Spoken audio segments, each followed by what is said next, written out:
All right, and with that, we are live. Hello, everyone, and welcome back to another session of the Trial of Hearts. I am your host, Maris Oram, your humble DM, and a special shout out to all of the raiders coming over from Sif's channel. Welcome, everybody. I hope you enjoy your stay. So, without further ado, let us dive in with our usual round of player introductions, starting with the man of the hour himself, Sif. Oh my god, that's me, Sif _ VTuber. The Raiders know who I am, but for those of you that don't, I'm living suit of armor. I do art. I play games. I'm going through it, but when I get back on God, I will be getting back to work on a bunch of projects. I draw handsome, sexy, spaghetti-covered werewolf. And I'm back again as Gwyn, sexy, chained up, ruined Birdman in a dungeon cell. Ignore the lawful evil tag isn't even there anymore. His alignment was whatever the fuck that is. And I'm very happy to be here and to see what my friends get up to and their mischief and their love, and I love them. I love them. It's hi. Haha, oh no, what are you going to do to me? Touches fingers. Thank you, Sif. We gotta have our fun with it, otherwise people will be like, why doesn't he get tortured like Griffith in Berserk? Friendly reminder, this started off as a romantasy campaign, you know? We're still there. It's me. All y'all had to do was smooch each other, and I would have been happy. But, you know, here we are, and we have Gwyn's in prison, so, you know. Tragedy, you say? Yeah, What tragedy, better way you to say? say true love than to start a French Revolution? And they say romance is dead. Thank you, Sif. Next up, we've got Lily. Hello, everyone. My name is Lily. I am a artist that draws a lot of D&D stuff, including a whole heck of a lot of Topaz. I'm probably the one I draw the most of right now, including nice. I don't know if you would even call the one that I did with Gwyn and Topaz the other day like saucy, but you know, somewhat. But yes, I also run my own D&D campaign, Mistwalker Spectrum of Eternity. It's a very Jesus Christ, Sif, you cannot write that while I'm doing my intro. Mistwalker Spectrum of Eternity is a very gay, very, very good post-apocalyptic campaign that has a few of our lovely players here in it. And yeah, as for tonight, I'm playing Topaz, who is got a lot on his plate today, so it's gonna be good. It's gonna be so good. But also, yes, y'all should watch Mistwalker Spectrum of Eternity. Definitely non-biased opinion here. It's quite excellent, and sad, and gay, and it's great. Thank you, Lily. Next up, we've got Vesper. Hello, my name is Vesper. When I am not being a disaster deer, I am being a bat. But you can catch me on my channel doing art, doing games, reading, writing. Not arithmetic though. Too gay for that. In terms of D&D, I am the lore consultant over on Common Tales, and I'm currently playing guest character Akasha Accordo. And you can also find me over on Rio's channel whenever we get off of hiatus for Heroes of Heterodoxy, where I play my secondary bone freak, Phantoma. My god, I nearly forgot his name. My poor child. The poor Blorbo. But tonight I'm playing Oleander, my first bone freak, and currently he gets to be on vacation this episode. He's not doing a lot. We had the Oleander Power Hour. Next up is the Topaz Stoneheart arc. Yes, thank you, Vesper. As always, I look forward to playing with you again on Comet Tail, so you can inflict more pain and misery on me, and it's gonna be great, and I love it. Oh, I forgot to say, I'm planning my own campaign. I'm not sure when it's gonna come out, but if anyone would like to volunteer for other paid, come on over. Vesper's very good at delivering hefty doses of exquisite pain. Definitely sign up to be a player. Thank you, Vesper. And last but never least, we have Aries. Hello, I'm Resma the Harpy. I do streaming of mostly games, sometimes drawing, and also run my own campaign, A Bump in the Night, which is a horror campaign in Fate Core.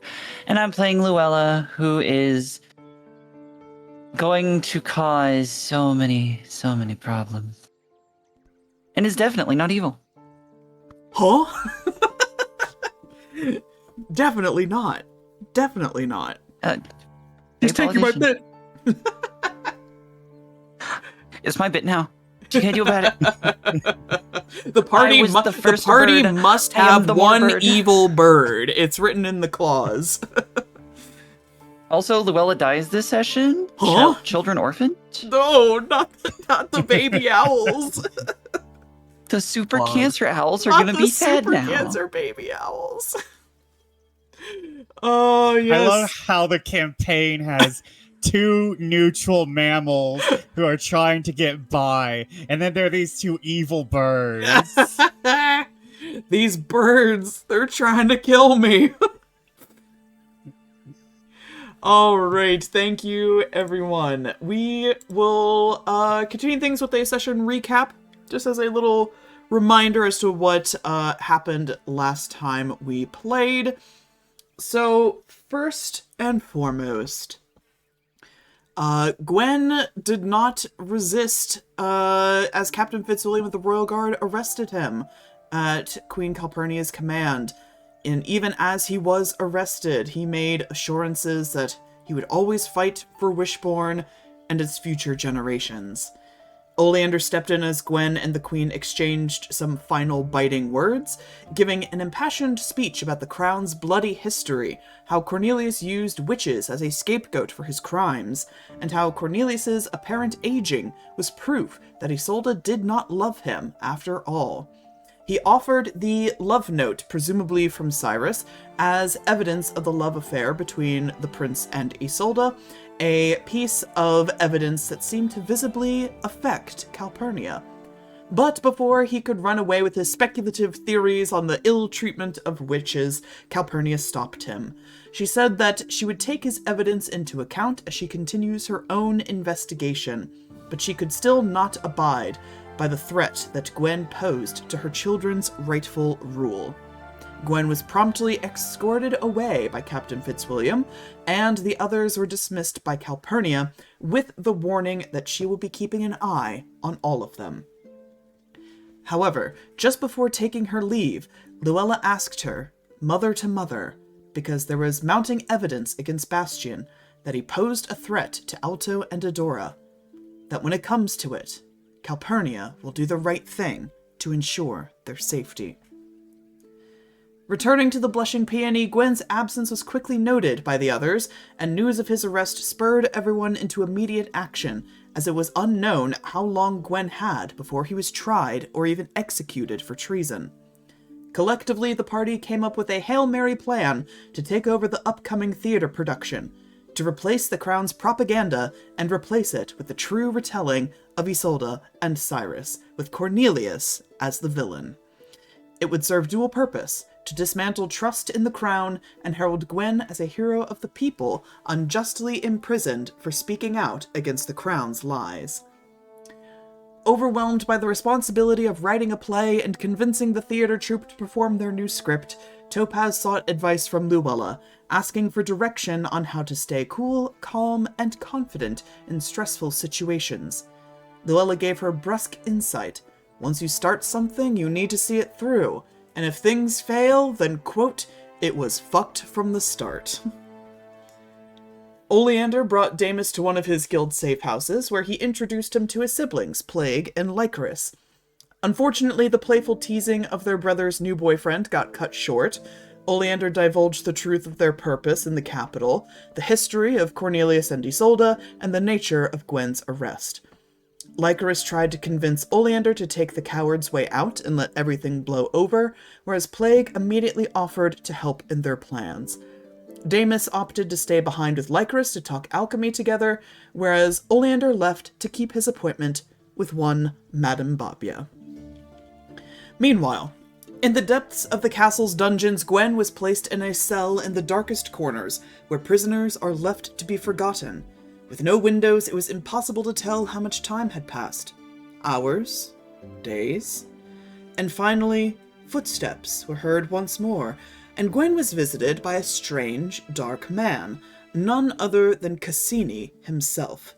The man offered Gwen a deal to help him free, to kill Cornelius, and gain the throne of Wishbourne, all in exchange for the return of Deimus. Despite Cassini's insistence that he and Gwen were alike in their ambitions, Gwen was unfazed by his offer and refused to take a devil's bargain, going so far as to laugh at the villain, berating him for his pathetic, unnaturally prolonged existence. Back to Oleander, he arrived at Madame Babia's brothel, received a warm welcome from its employees, and made his way to the Madame's office. She was not alone. In fact, she was hosting none other than Captain Wild for tea and gossip. After an exchange of pleasantries, Oleander got down to business with the both of them, filling them in with his and the party's plans. At first bemused by the news of Gwen's arrest, Wild's disposition became serious once he realized the gravity of the current ongoings within the capital, and offered his help in whatever way they deemed necessary. Madame Babia took this alarming information in stride, claiming it all made a strange kind of sense. Her, quote, sparrows have been gathering intel regarding growing discontent with the crown, and more recently, she has heard that Empress Themis of the Celestial Court is on the move, her agents already spotted within the capital.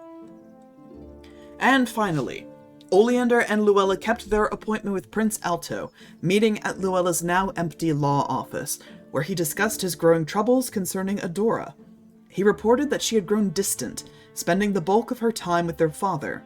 She seemed desperate to gain his approval, desperate enough even to plan an ill-conceived assassination against Essie. He confirmed that Adora was behind the attack, and that her primary motivations were gaining legitimacy. The knowledge that Bastion and Adora planned for him to take the fall for their crimes weighed heavily on him, to the point that even his loyalty to his beloved twin was tested. Alto attested that he would never betray Adora, even though she was so quick to cast him aside, but he would help the party to put an end to the crown's plots, if only to save her. And so, that is where we pick things up. A new day begins.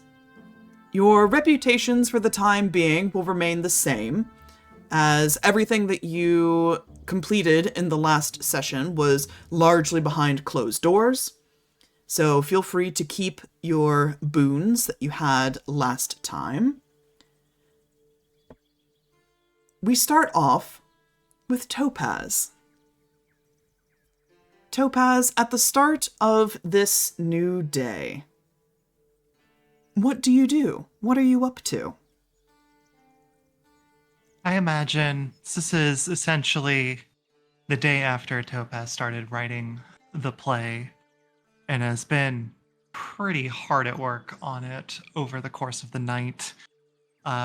Probably, honestly, didn't sleep very much, like maybe 1 or 2 hours before went to sleep, probably at the same time that Essie did. So pretty late. And then just, but also was probably woken up by the sun rising. And so kind of got back up and immediately started working again and just continuing to try and refine the draft of the play so that way it could be as far along as possible, because she knows she is on a pretty desperate time crunch. A desperate time crunch indeed. As you're working this morning, you hear steps approach the landing of your attic bedroom. And after a soft knock on your door, it opens, and Diamond walks in. She carries with her a tray with a carafe of coffee and a couple of cups. It looks like a couple of pastries as well. And tucked under her arm is a stack of paper. And she walks as softly as a woman of her size can walk, and approaches your desk, sees you scribbling, and sets the tray down at your side, pours a cup of coffee, and slides it over to you. I figured you'd be up already. Didn't exactly take much time to stop working, to be honest. Ugh, you sound like Da. Don't say that. She gives a shrug. But I think it's almost there. I don't feel like I had to rewrite too much. Just considering the first act is mostly the same. It's the second act that's kind of all new stuff. But I mean, I've read plenty of this, I've watched plenty of these. I feel like what I'm making is good. I don't doubt it. If you find, however, you'd like a helping hand or a second eye, she grabs the stack of papers from under the crux of her arm, hands it over to you, and you can tell that she has also been hard at work and seems to have scribbled down notes, blurbs of dialogue, a couple of stage directions, because she's not a screenwriter, a playwright. She she's a prose author, so this is a little out of her wheelhouse.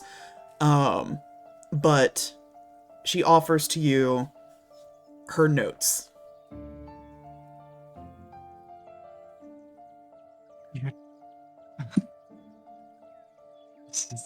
I mean, I was going to ask you if you wanted to take a look at it while I was out and about today, but this is... Thank you. You don't have to wait to ask for help, you know. You're right. I suppose in a way I was kind of hoping to make it happen on my own, just because I'm going to be proving something to Dad. She clicks her tongue. Topaz. You're really gonna say that while you're under my roof?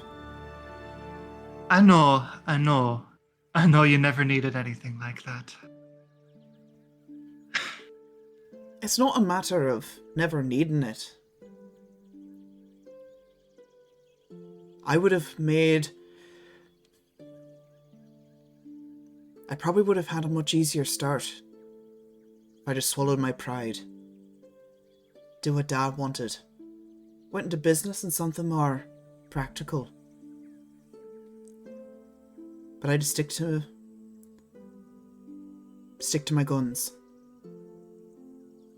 I knew what I wanted to do. I was gonna make it happen, no matter what. I did it without Da, but I didn't do it alone.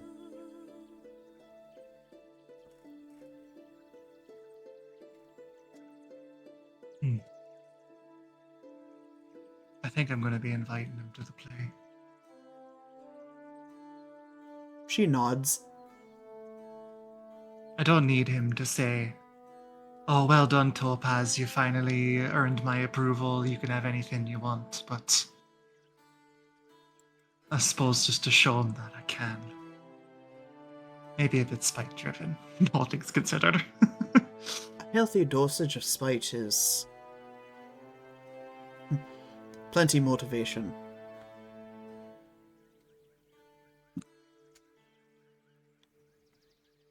I look forward to seeing what you do. I don't expect it's going to be entirely positively received, considering it's highly treasonous, all things considered. Treason aside, art is never for everyone. If you make something that's for everyone, you make lousy art. True. True indeed. Ah, I'm gonna be... Oh, go no, ahead. no, finish your thought. I say, got a lot on my plate for the next few days. So I appreciate you looking after me. You're welcome, Topaz. Although, if I can add one more thing to your plate, and she hands you one more piece of paper. It's about the size of a calling card, like a note card, and she hands it to you. This was, left in the mail slot. I'll leave you to it. And give you a little pat on the shoulder, and she heads back downstairs. And what is it, DM? You see it is a black note card with gilded ink written on it. And there's no pleasantries on it. It just starts giving vague directions to a tavern between the lower and middle spires and tells you to look for a sign of lilacs. And it continues on to give you further directions. It says, tell the bartender that you'd like a vintage from the cellar, and he'll let you in. Head straight for the door at the very end of the hall, and pray, pay no mind to anything you may see or hear. I apologize in advance for the location of our meeting, but dangerous times call for secrecy, and secrecy requires favors from less than savory, but old friends. I wish to help. There is no signature, but there is a little lightning bolt symbol.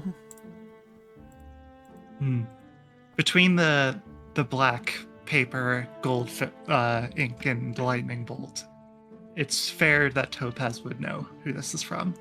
Yes, I'm not even going to make you roll for anything. You've got a pretty good indicator from your past correspondences that this is from Wild. Yeah. Then I think she would read this, kind of take a look at all the work that she's done, do a quick look through some of Diamond's notes, and just be like, breaks can't hurt. At least until Essie's up. Yeah, Essie is still thoroughly passed out, Yeah. surrounded by pillows and cushions, just... Topaz would probably walk over to him and just give him a little kiss on the forehead, Aww. run his hands through his hair, and just head out, knowing that he's probably going to be asleep for another 3 or 4 hours. Probably.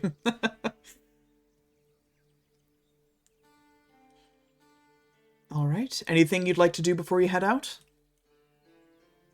No, I think that's it. I imagine Diamond also probably recognized the note being from Wild, so there's no need to inform anybody where she's going to meet, in case. All right. You head out. You follow the, albeit vague, directions that were given to you from Wild. It's becoming evident that he did not want to give an exact location in case the message could be intercepted. So you do your utmost to follow his directions. You head between the 2 levels of the spires, and you find amongst, it's still early in the day. So amongst the sort of sleepily, awakening city, the coffee shops are open, the tea houses are open, little else is. There's a little bit of pedestrian traffic, but not too much. But you manage to find nestled between a couple of closed-up shops. A dark paneled tavern with a wooden sign of lilacs. There's no name to the tavern, but you're pretty confident this is where you're supposed to be. Yeah. I think Topaz would just seeing the lilacs would just be like, all right, this is the place. As you step in, there's no patrons in just yet. As I said, it's early in the day. It's still morning. But you find a tall, stocky fellow behind the bar. He seems to be cleaning out the different glasswares, the pint glasses and steins and what have you. And he doesn't even look up from his hands as he is working. Not open yet.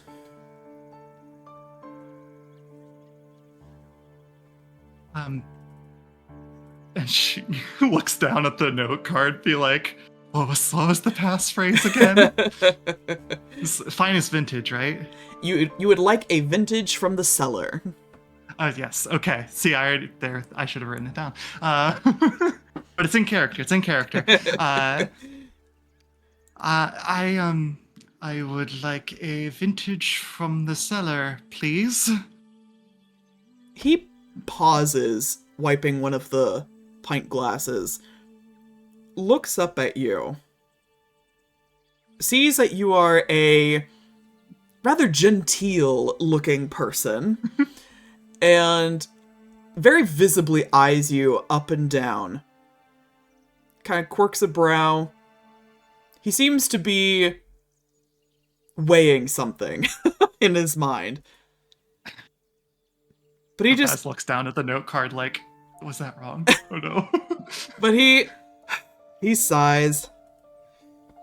A little early, but go on in, and he'll point over his shoulder to the heavy door behind the bar. Thank you very much, sir. So I just go through there? You want in or not? I do. Just run just a quick pace. Go to the door. Just feel like, oh god, I'm messing up. So just go through. He kind of shakes his head, sighs, goes back to his work. As you walk through, you find a similar sight to what Oleander experienced the evening prior. It is a set of doors and hallways between various purple shades and prints of wallpaper. It's, despite what the note card warned, to not pay any mind to what you may see or hear, things seem fairly quiet. But as you continue to walk down the hall, you do hear behind one particular door a certain series of sounds that one might equivalent to certain pleasurable activities.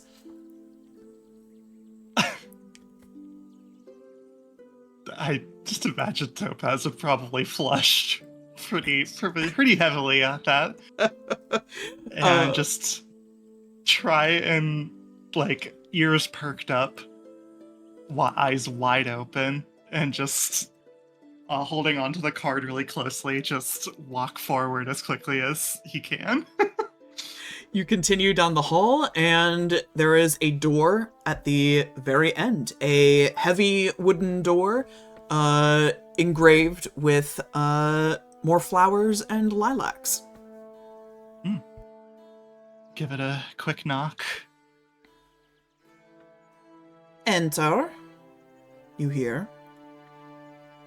Topaz, not recognizing that voice, starts thinking about things. Is like, no, it's fine. It's wild. I'm sure it's wild. Oh god.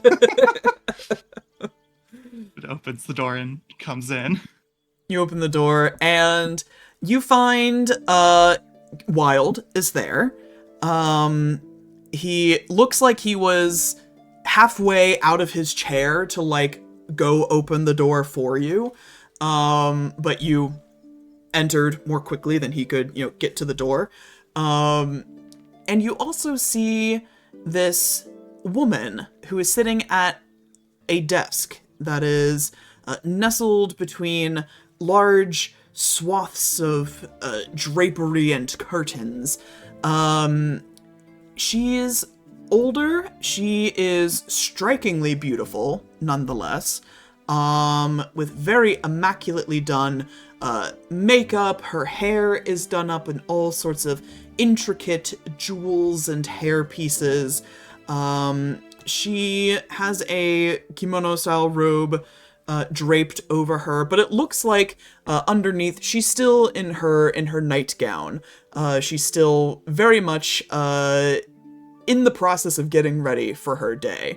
But even still, there is a lit cigarette in her holder between her fingers. She takes an inhale, and an exhale of purple smoke comes out. And she eyes you, and there's a bit of a playful quirk to her lips. And she looks to Wild, and she goes, I understand.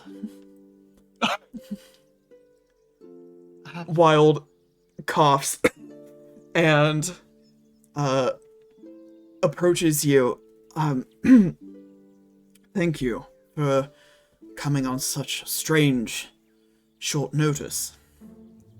It's all right. I suppose I could use a bit of a break outside the room for now. I'm sure. I imagine, particularly with the crown having eyes everywhere. Yeah. Ben, how did you know where to find me? I mean, I suppose it makes sense I'd be at Diamonds. It's just, I was surprised. It was the only place I could think that you would logically be. That's fair. I'm glad I was correct. Indeed. I'm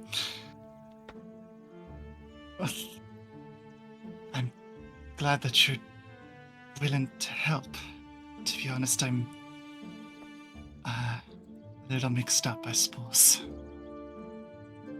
He nods, and he motions for you to have a seat, make yourself comfortable, but he also gestures towards the woman in the room. Mick Stoneheart, Topaz, may I introduce you to Madame Babia?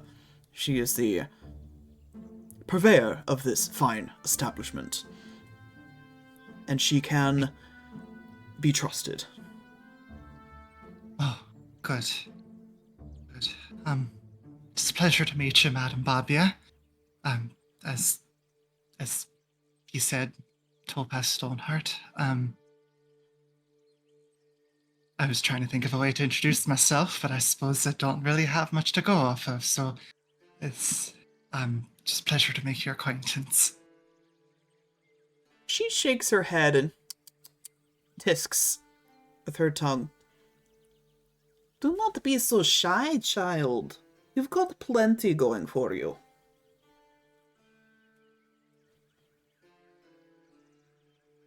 You're right. Sorry, it's still something I'm getting used to. Well, thank you for having me here. You're welcome. I don't want to impose for over long, but Wild, you said you're willing to help, right? I am. Yes, here. We'll sit and talk. And he'll take a seat across from you. Madame Babia, for what it's worth, seems to be very much doing her own thing. She is looking in her vanity mirror, artfully, applying her mascara, painting on her brows. She very much looks like she is going through her normal morning routine, regardless of what treasonous things y'all discuss in this room.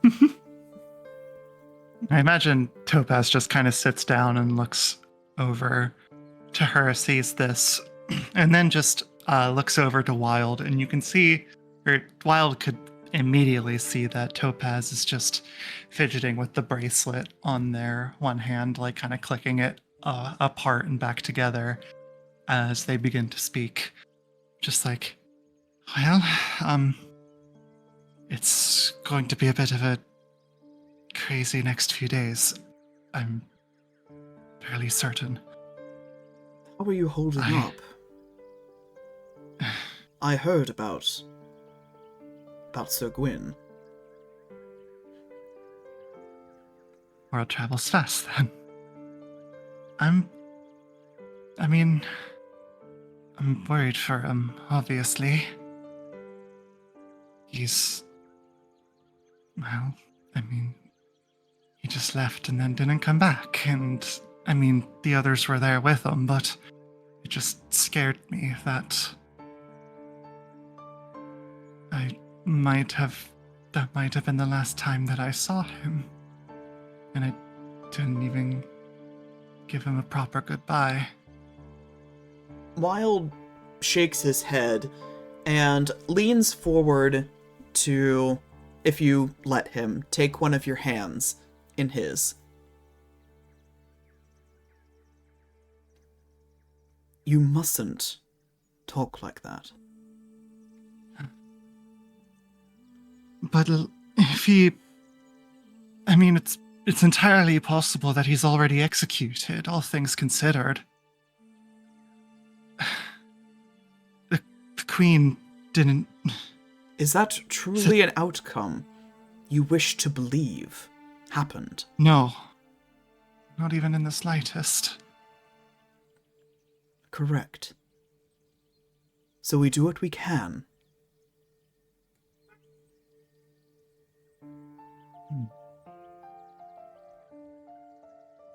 Thank you.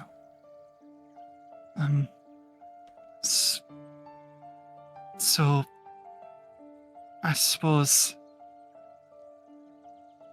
I can be a bit of an anxious person and a bit of a nervous wreck about this, but I don't know if it's entirely reasonable that they'll just let him go after they do an investigation. Nothing's come up for this for so long. I don't want you to put your crew at risk, but is there anything you can do to bring him to safety? Risk is the nature of our profession, Topaz. I spend the bulk of my days chasing storms, risking life and limb for a piece of nature in a bottle. I'd much rather risk my life for something far more important. Would you do that for Gwyn? I would do it for you.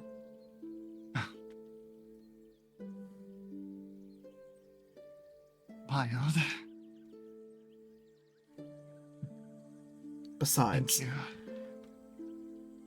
I think there would be a distinct satisfaction in being the one to liberate him.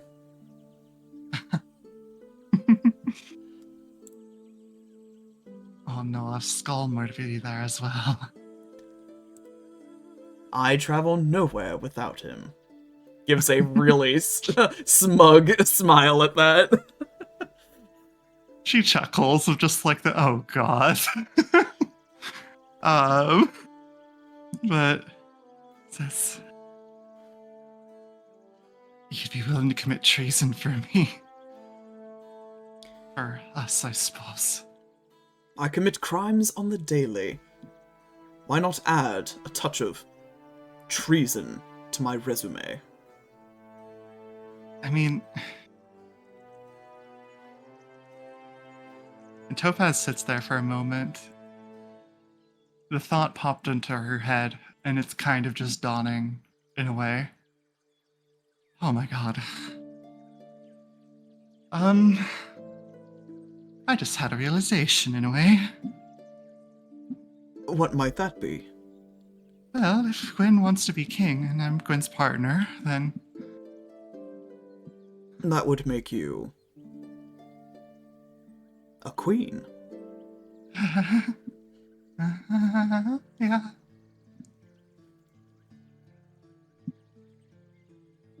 That my would God, take what some did I get getting myself used to. into? That would take some getting used to, I admit. Oh.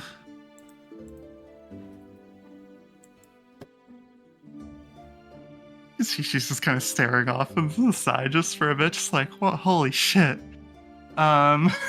He very gently takes your chin to bring you back into focus.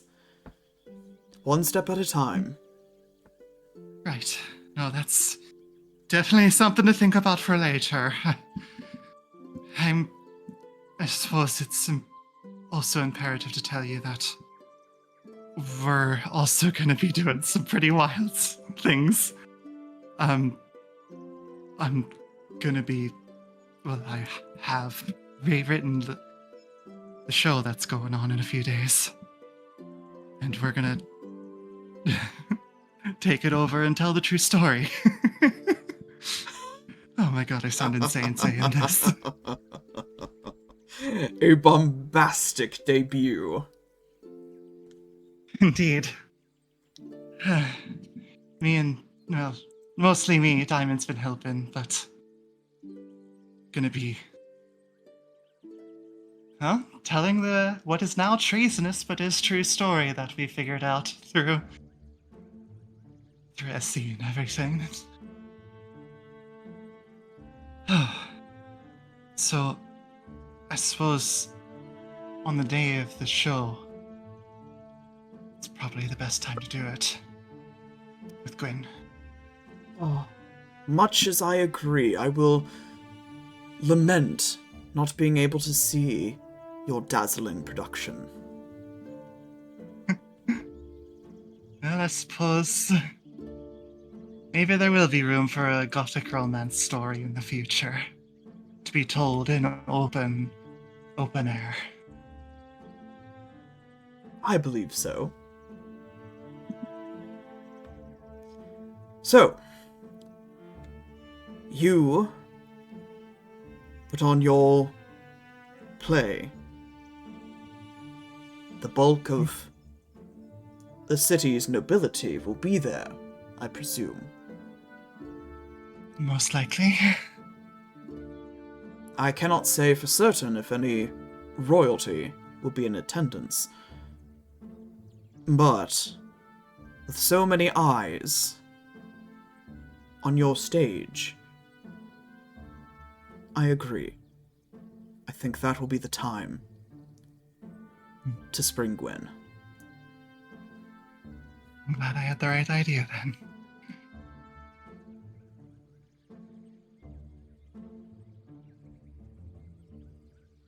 I'll make it Thank you. happen. Yes. I don't know what I could ever do to repay you, Wild. You've been there for me in so many ways these past few weeks. And forever, but I suppose you just said as long as it makes me happy, but I just feel like I need to repay it in some way. He shakes his head. Nonsense.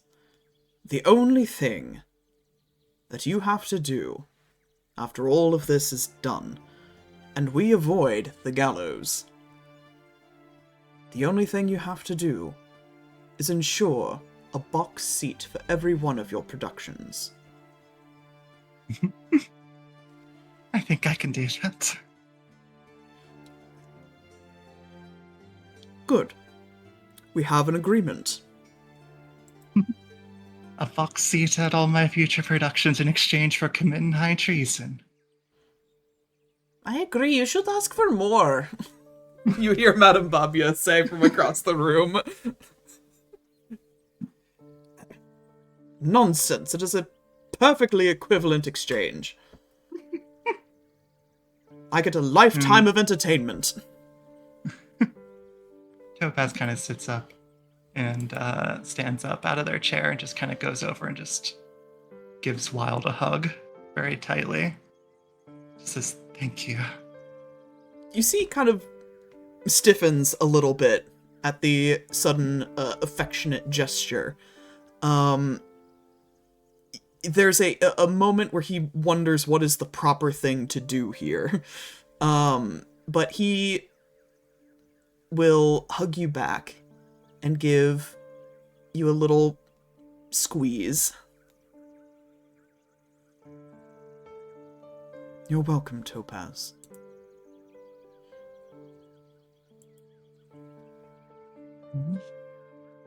I've got to now go figure out how to take out a 10,000 gold loan, convince the entire staff, and direct a play. I tend to All in a find day's work. money and threats solve a lot of my problems. That was my idea too. I figure if I throw enough money in front of them, they would probably say yes to it. They are a good troupe. I've seen them perform before. They were a good troupe.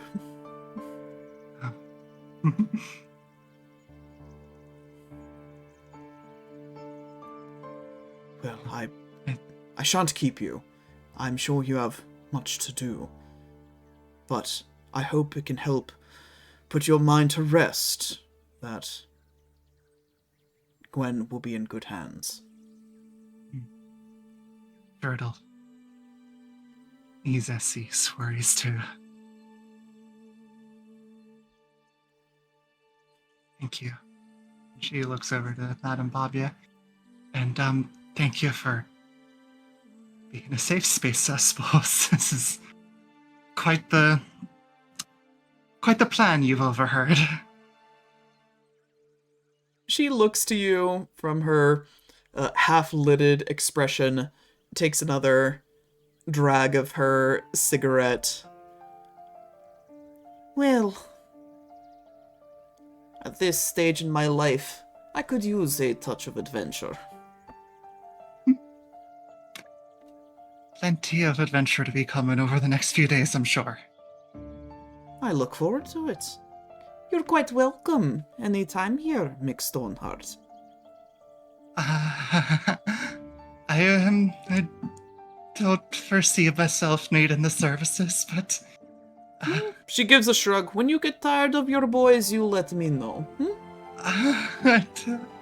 I think it's high time that Mick Stoneheart left. I'm sure he's got plenty to do. Lots on his plate. Plays to write, scripts to script, yes.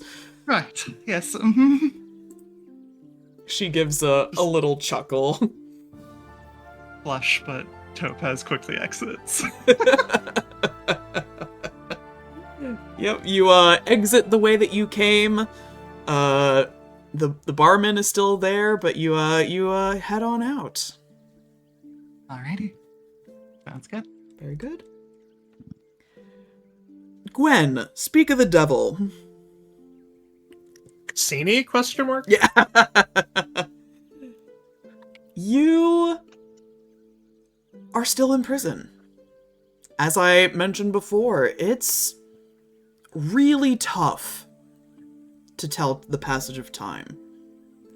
Who knows how long it's been since your encounter with Cassini, if indeed it was even a real encounter, or just something that your mind conjured in the depths of the dark. Are you still whistling? What is your mood in this moment? It's definitely gotten raspier. I'm assuming they're not keeping him well fed either. Nope. Down here. Yeah, he is The intermissions between the whistlers get longer and longer, assuming like there's times when he just fully passes out, wakes up again. The shadows take strange shapes in his vision. Words come into his ears. It'd be really fucked if you were to just come in and say it's only been 5 minutes, but yeah, he's been. Yeah. It's definitely more dark. Yeah, for sure, the time passes slowly, I fear.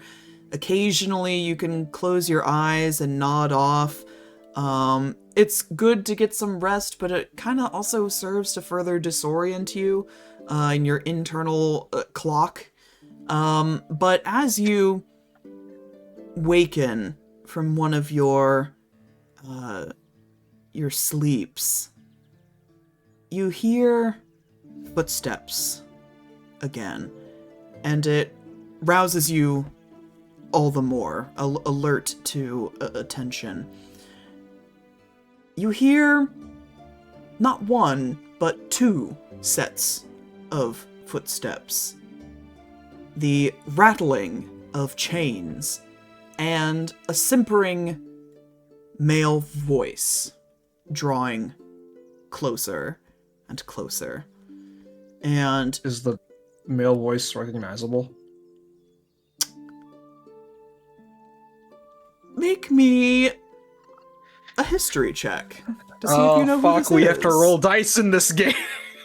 You gotta roll dice in this D&D game. I was not on the roll 20. I am shamed. You said history? Yes. What is that? 18. And do I maneuver? Okay, I don't need to burn a superiority die. No, so- I don't think so. So you have not particularly had direct dealings with this man.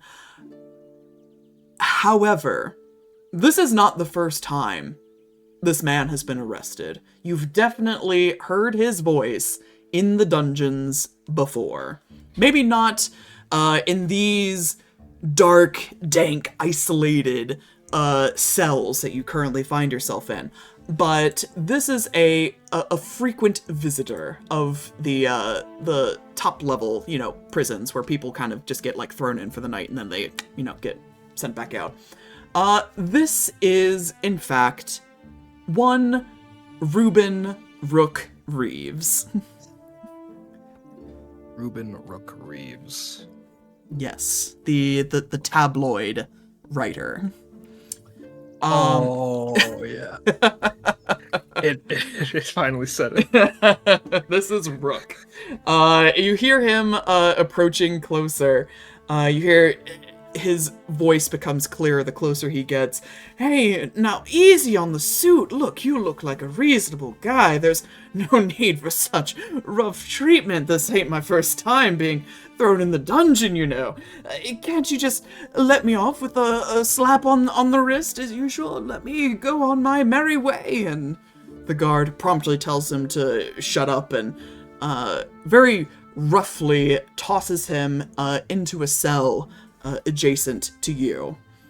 And the lock clicks into place. The guard does not even give you, Gwen, a second glance. It's like you don't even exist. And off he goes. And Rook sort of groans on the ground and struggles to sort of right himself up. He's kind of sore and sits up onto his rear and puffs out his chest and tries to dust off his suit. I swear, can never take a joke, this lot.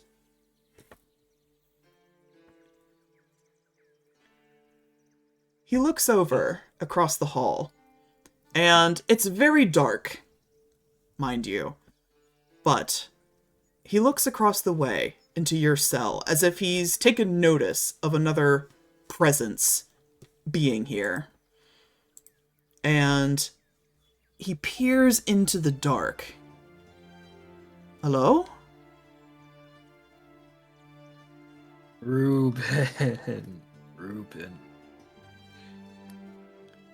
This isn't your usual punishment spot. Is that Sir Gwyn? Did you say Sir Gwyn because you cut off Uh-huh, me yeah, after Sir Gwyn. Okay. Yeah. Yes. Yes, my loudmouth friend. So they've got you too, huh?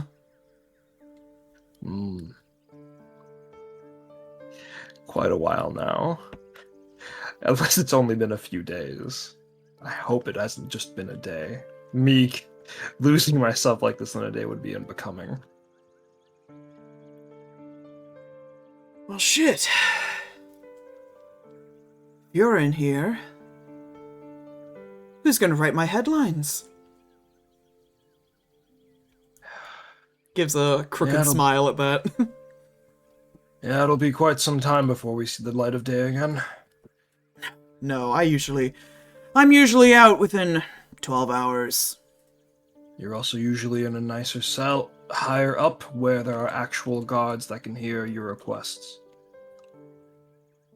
Yeah, well, I figure they're just trying to scare me a little. I mean, I get it. The stuff that I was writing recently wasn't too pretty. A lot of people didn't like it, but you know, I heard it all from a very reliable source. So gives a shrug. Given the usual sources you turn into the guards, can't imagine they were that reliable. What did you end up writing about that gets you tossed in with a treasonous heathen like me? He gives a little snap of his fingers, and poof, a little notebook appears. And from its pages, he flips through it, and he grabs a copy of his latest paper, or at least the front page, the headlines, and he reaches through the bars as far as he can reach and lets you take hold of it. Some of my best work, if I say so myself. All right, how did this man write Oleander's story? So first and foremost, in big, bold letters, you see Royal Ripoff. King Bastion snubbed trial's invitation. Sends princelings to retrieve star in his stead.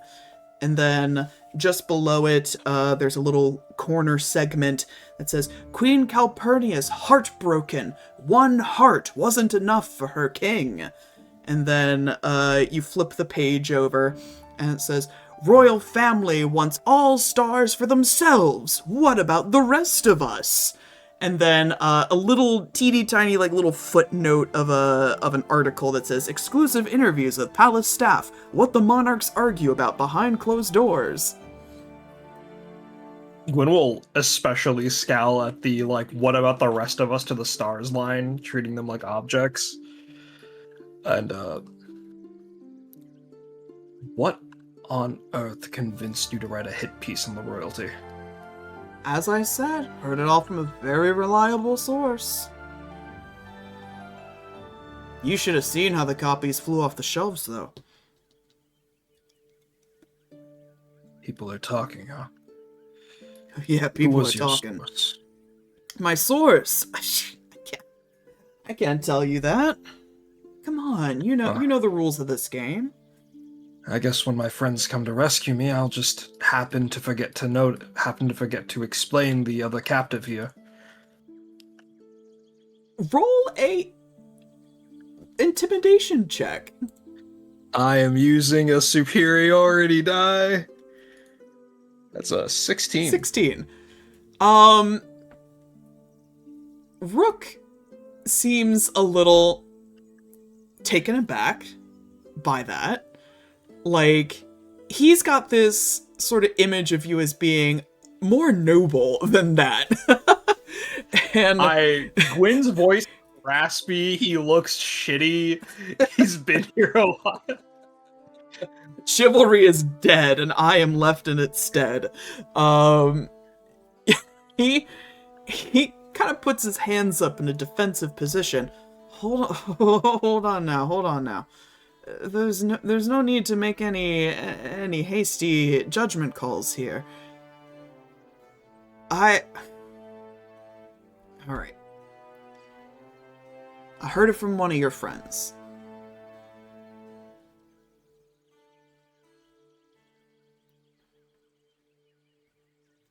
Only one of them would have had the stomach to deal with you. Oleander? Yeah. I've got some history with Mr. Appraiser.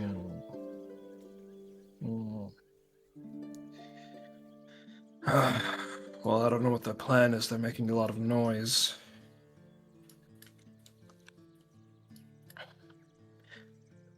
Tell me, Rook, since they've got you down here, what's your plan for when you get out? My plan? I keep doing what I do. I write money, I write headlines, I get money, I occasionally get tossed into jail once in a while, once the crown gets, kinda, their britches in a wad, but, that's the nature of the game, I guess. How fast could you put out one once you got out of here? How fast do you need? The moment we get out of here, the moment you can run back to your press, I want you to print something. He grabs Something that I want. his magic notebook, and he is instantly in journalist mode, ready to write down everything you say. This is the juiciest thing I can offer you, and I want to stress, you can include this in your writings. I don't mind. People have already found me quite a spiteful being. I want you to write, and then it'll begin telling the story of how Cassini came down, how Cassini is alive, the whole conspiracy, and how he came down here and begged like a little bitch. Even if we lose, the kingdom will know. He's writing this, and he looks up and he's like, like the dead guy? I think you're going a little loony down here, pal. Even if I am going loony, my word still carries weight, and I imagine these words will maybe spread your tabloids as well as the last match did. I'll see. I mean, I don't make a habit of publishing fairy tales, but I mean, if you want me to write you a piece that you won an argument with the dead guy, I'll do it. I mean, fairy tales, we're in a land of dreams.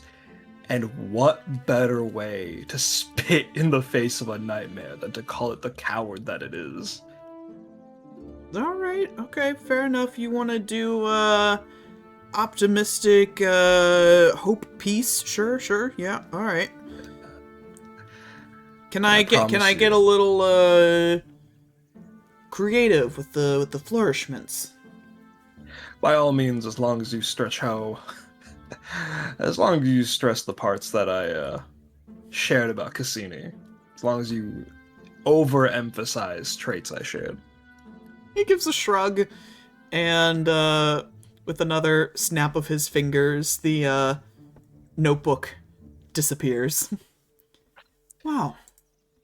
As usual, it's a pleasure doing business with you, although this is the first time that we have done it face to face. I am opening myself up to many opportunities moving forward. And filling your lead-lined papers with its first drops of true gold is quite the first achievement, quite the first opener. So, you've been down here a while then. Hmm. I don't know if you heard a whistling on the way down. I heard something like it. I'm losing my voice. Oh, I can't imagine better company to lose one's voice with than one whose voice echoes off of every alleyway in the land above. Listen here. I don't plan on being here very long. I usually, if they don't let me out, I'm gonna get rescued. That's just I got people. Yeah. My friends will come and rescue us too. Sure. Yeah, your friends. My brother usually comes and rescues me. How does you mean with the usual bail or? Something like that. Yeah, but I mean, I can't give away trade secrets. Whatever greases my gods, or the gods' hands, I suppose. Regardless, you have my word that if your brother fails and my allies come, we will ensure you safe passage above. That's Especially awfully kind of you. Now I have to know, and he snaps his fingers. The notebook comes back. Was any of the stuff I wrote about you true?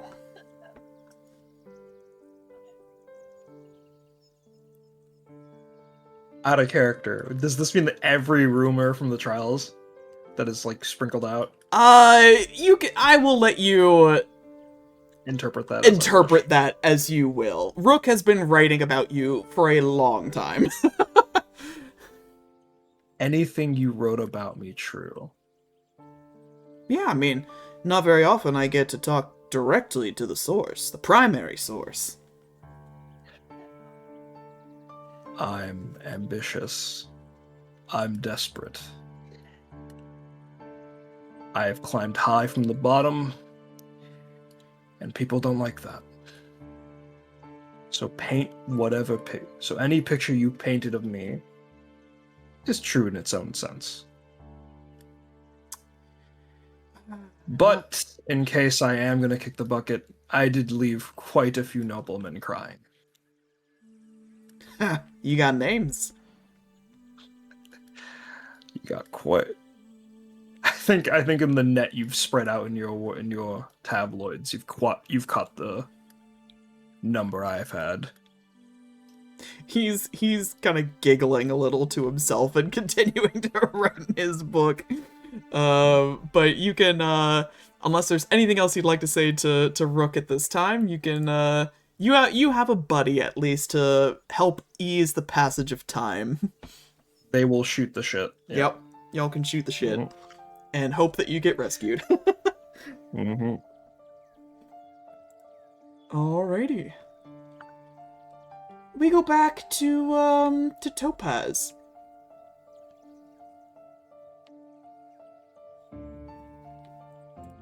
Okay.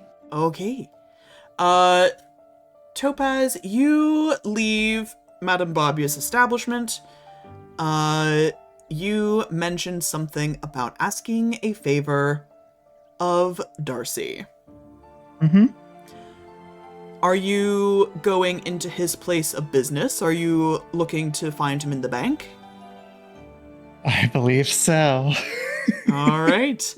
Yeah, you can head on up to his workplace. He works at one of the bigger banking establishments in the capital, so he's pretty close to the upper spires.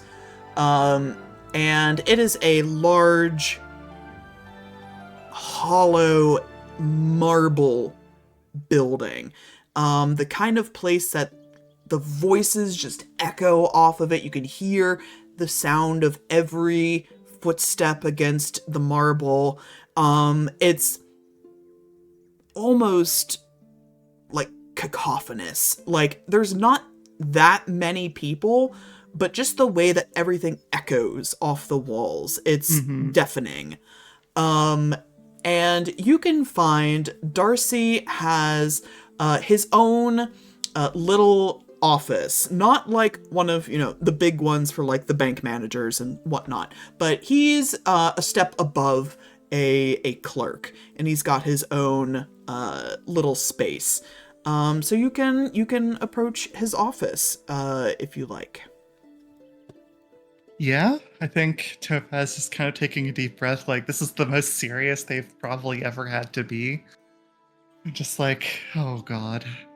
I hope Darcy actually is okay with me. I hope we mended this bridge enough.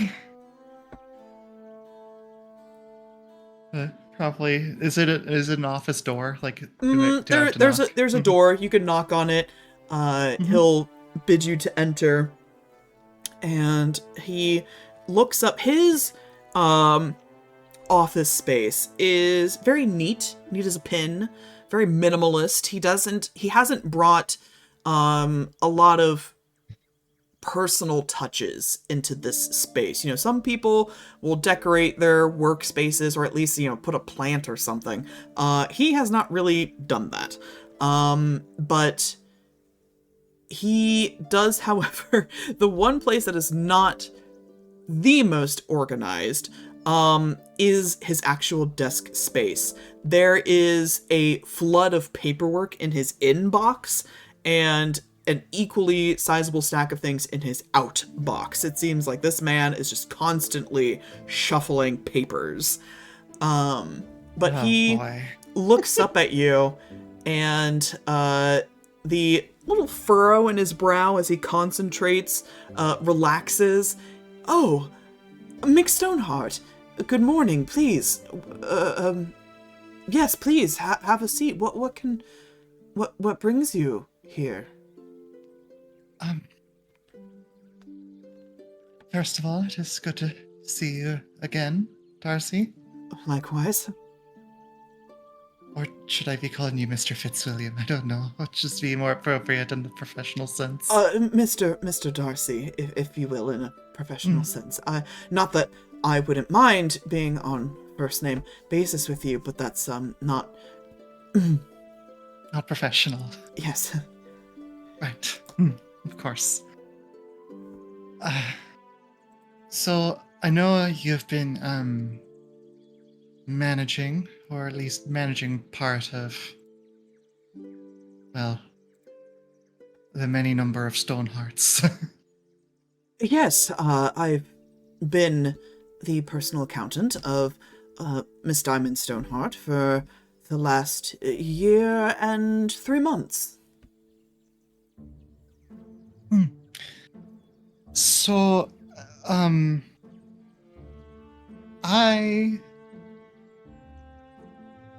she kind of pauses for a minute, just like, how best to approach dealing with Darcy. I'm looking to take out a loan. Oh, very good. Yes, I can certainly assist you with that. What is the nature of this loan? Something personal or for business, perhaps? It's more of a business situation. Ah, very good. You thought of something then to propose to your father?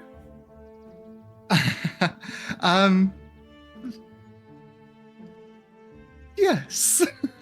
That's really great. I know that was something that you were struggling with prior. I'm really happy to see that you've had a breakthrough.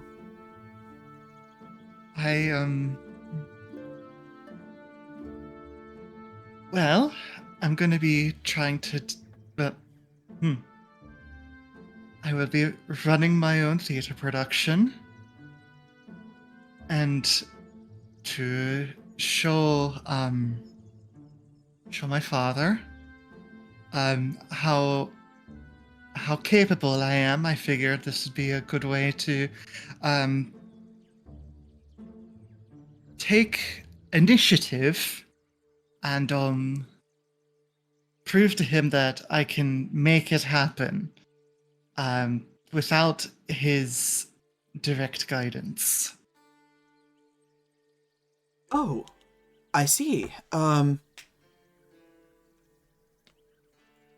So, this is without your father's support, then? I mean, that's fine. I misunderstood.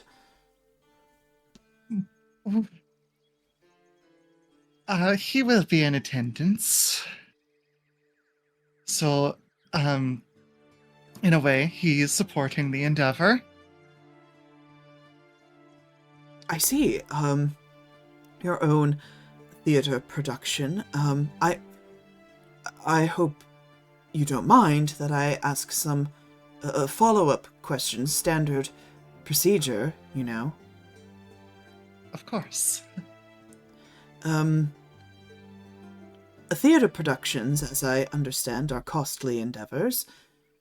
You have to pay for the sets, costumes, crew, the actors, to say the least, marketing, and the theater employees as well. Now, I know that you have not taken a loan before, at least not from one of our establishments. So, unfortunately, there's not credit to your record, but I like to believe that being a Stoneheart, you are smart with money purposes, but do you have experience running a theatrical production?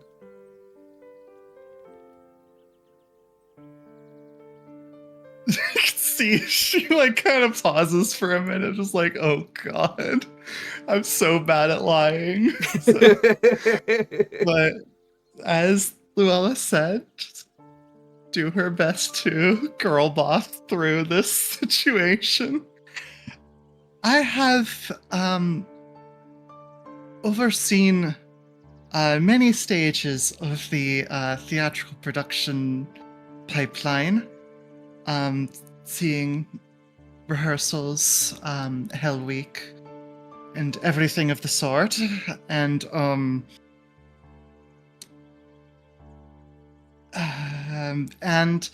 made sure to assist in whatever ways that was asked of me, and make sure that things go as well as they can. I'm sorry, Mick Stoneheart. Forgive me if I am misunderstanding. That is to say, you have experience assisting in creating a theatrical production, but not one managing it.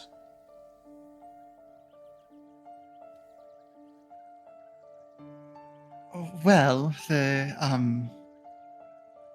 production is going to be that of the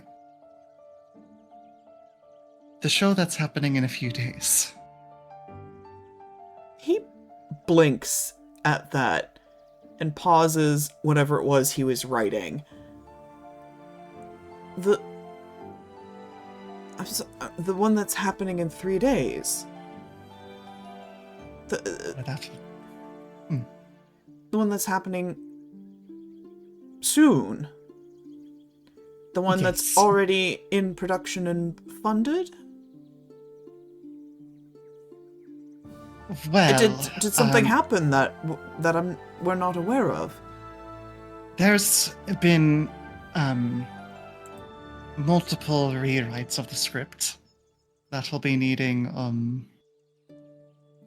some last minute changes in both the sets and everything. So they requested that the the Stoneheart family assist, as we are such patrons of the arts.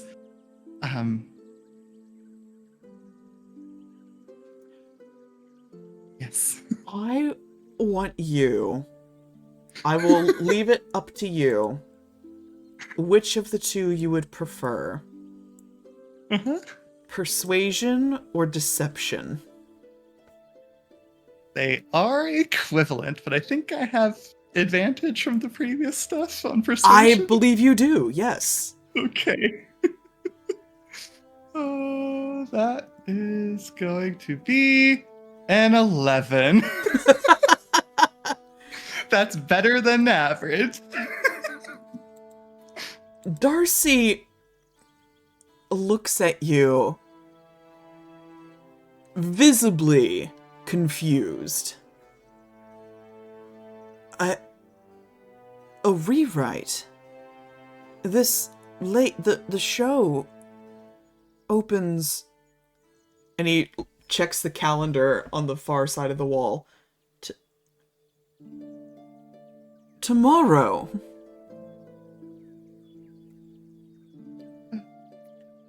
Well, the dress rehearsal's tomorrow, but He blinks again. Is Monsieur Balfour in one of his moods again? I would recognize that name, right?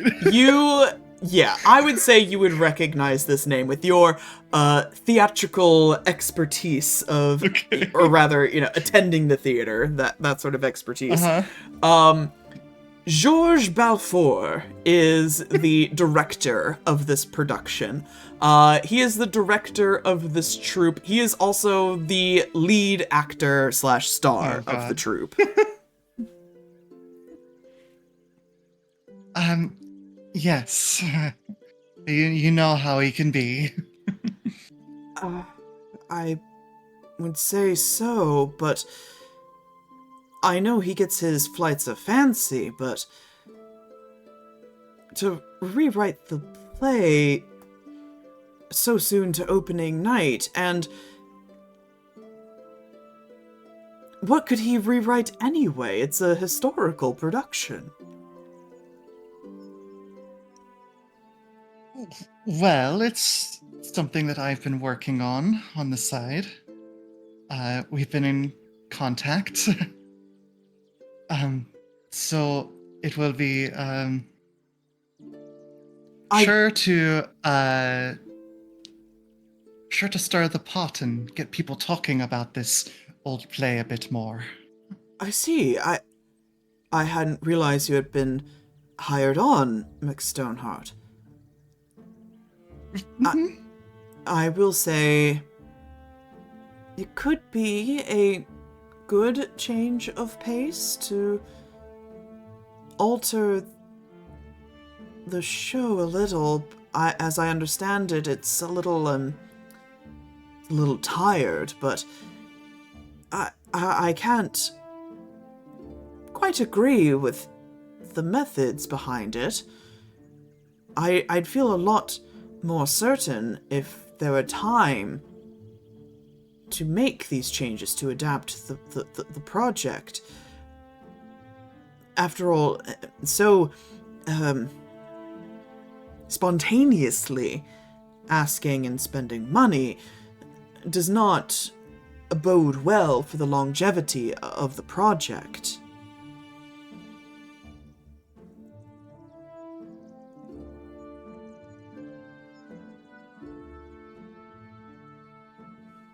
Topaz is really not sure what to say in this moment. Well, I was essentially... I have the means to finance it out of my own coffers, but I figured it would be less risky to go through this sort of thing instead.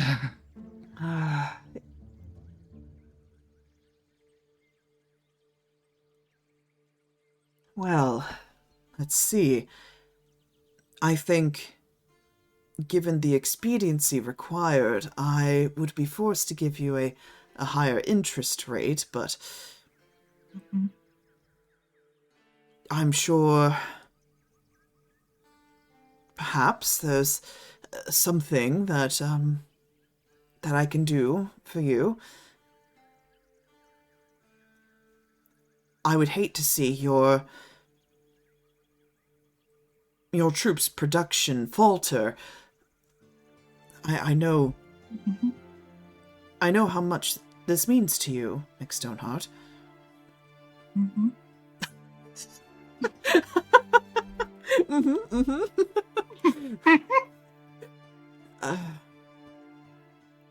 Well, If, no, go ahead. after the production goes on, I can use the money from my own account to settle the loan if necessary. Well, it's always a good idea to pay back expeditiously to avoid interest accruing. I'd be more than happy to discuss the terms of interest. And he pulls out this this big stack of paperwork, and he starts going through the terms and conditions line by line with you, Topaz. And much to your dismay, it seems as though this is something he truly enjoys doing.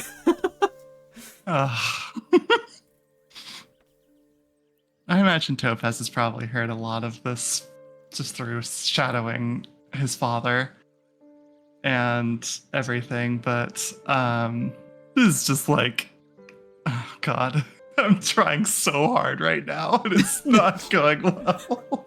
After several agonizing minutes, he looks up at you expectantly. Does that all make sense? Perfect sense, Very good. Mr. Darcy. Very good. What would be the amount you are requesting?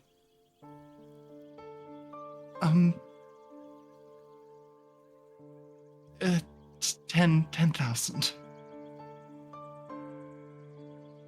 He blinks at that.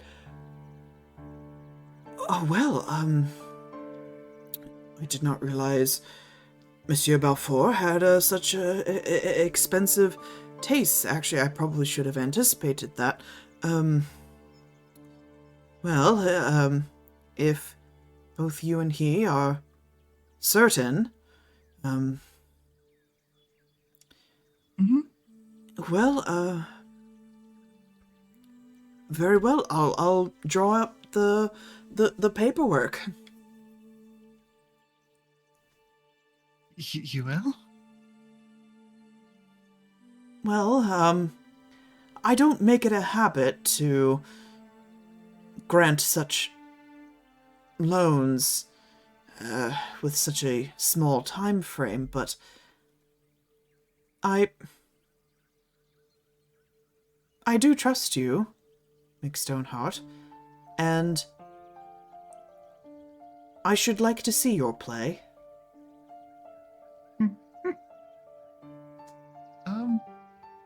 That can be arranged. I hadn't really thought to go, but knowing that you're a part of the production, perhaps I'll bring Emily too. I'm sure you'll both have a lovely time. He does not clock your trepidation at all.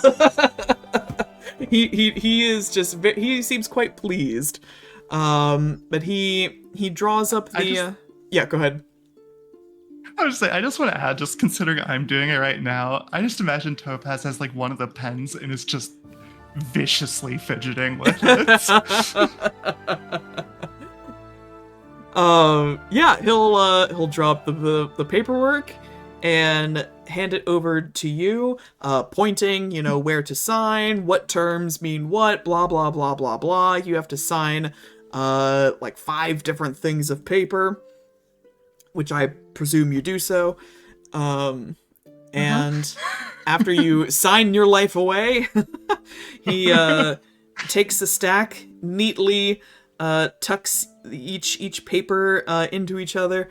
Well, that's all settled then. I'll have it wired to your account. Or should it be to Monsieur Balfour's? My account would be perfect. I was told to handle the particulars. I so see. Just. I see. Well then, to your account then. And I wish you the very best of luck. Thank you for your assistance in this. Of course. It's my job. And you are most wonderful at it, Mr. Darcy. He turns a little pink at that and just thank you, Mick Stoneheart. If you'll be excusing me, we've got a lot of work to do. Oh, yes, of course, I'm sure. I'll see you at opening night then. I look forward to it. Mm-hmm. And Most certainly. as they say, break your leg. Oh Uh, yes, of course. And she runs the fuck yeah, out. you can exit the bank. You got away with it. Oh my god, that's the most lying Topaz has done. You have made up for 24 years of no lies in this one conversation. Oh my god. All right. Yeah, you run out of the bank, and our camera pans over to Oleander. Yes. Oleander, what are you doing on this fine morning?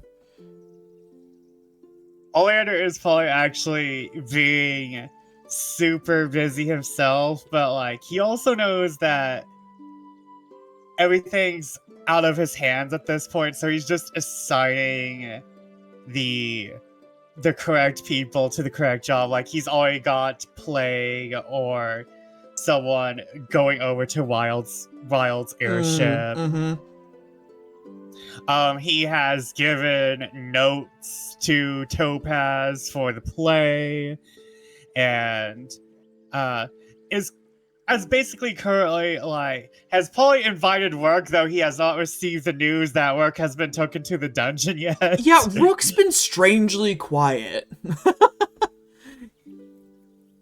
He has also probably sent out like he has probably asked for like tickets to be sent once we got like, you know, the theater under new management. He has asked for tickets to be sent to all like some of the rumor mill and some of the academics. So like tickets to academics, tickets to the rumor mill. Like we need the truth and we need the lying people all in the same room looking at this and going, oh. Get people talking.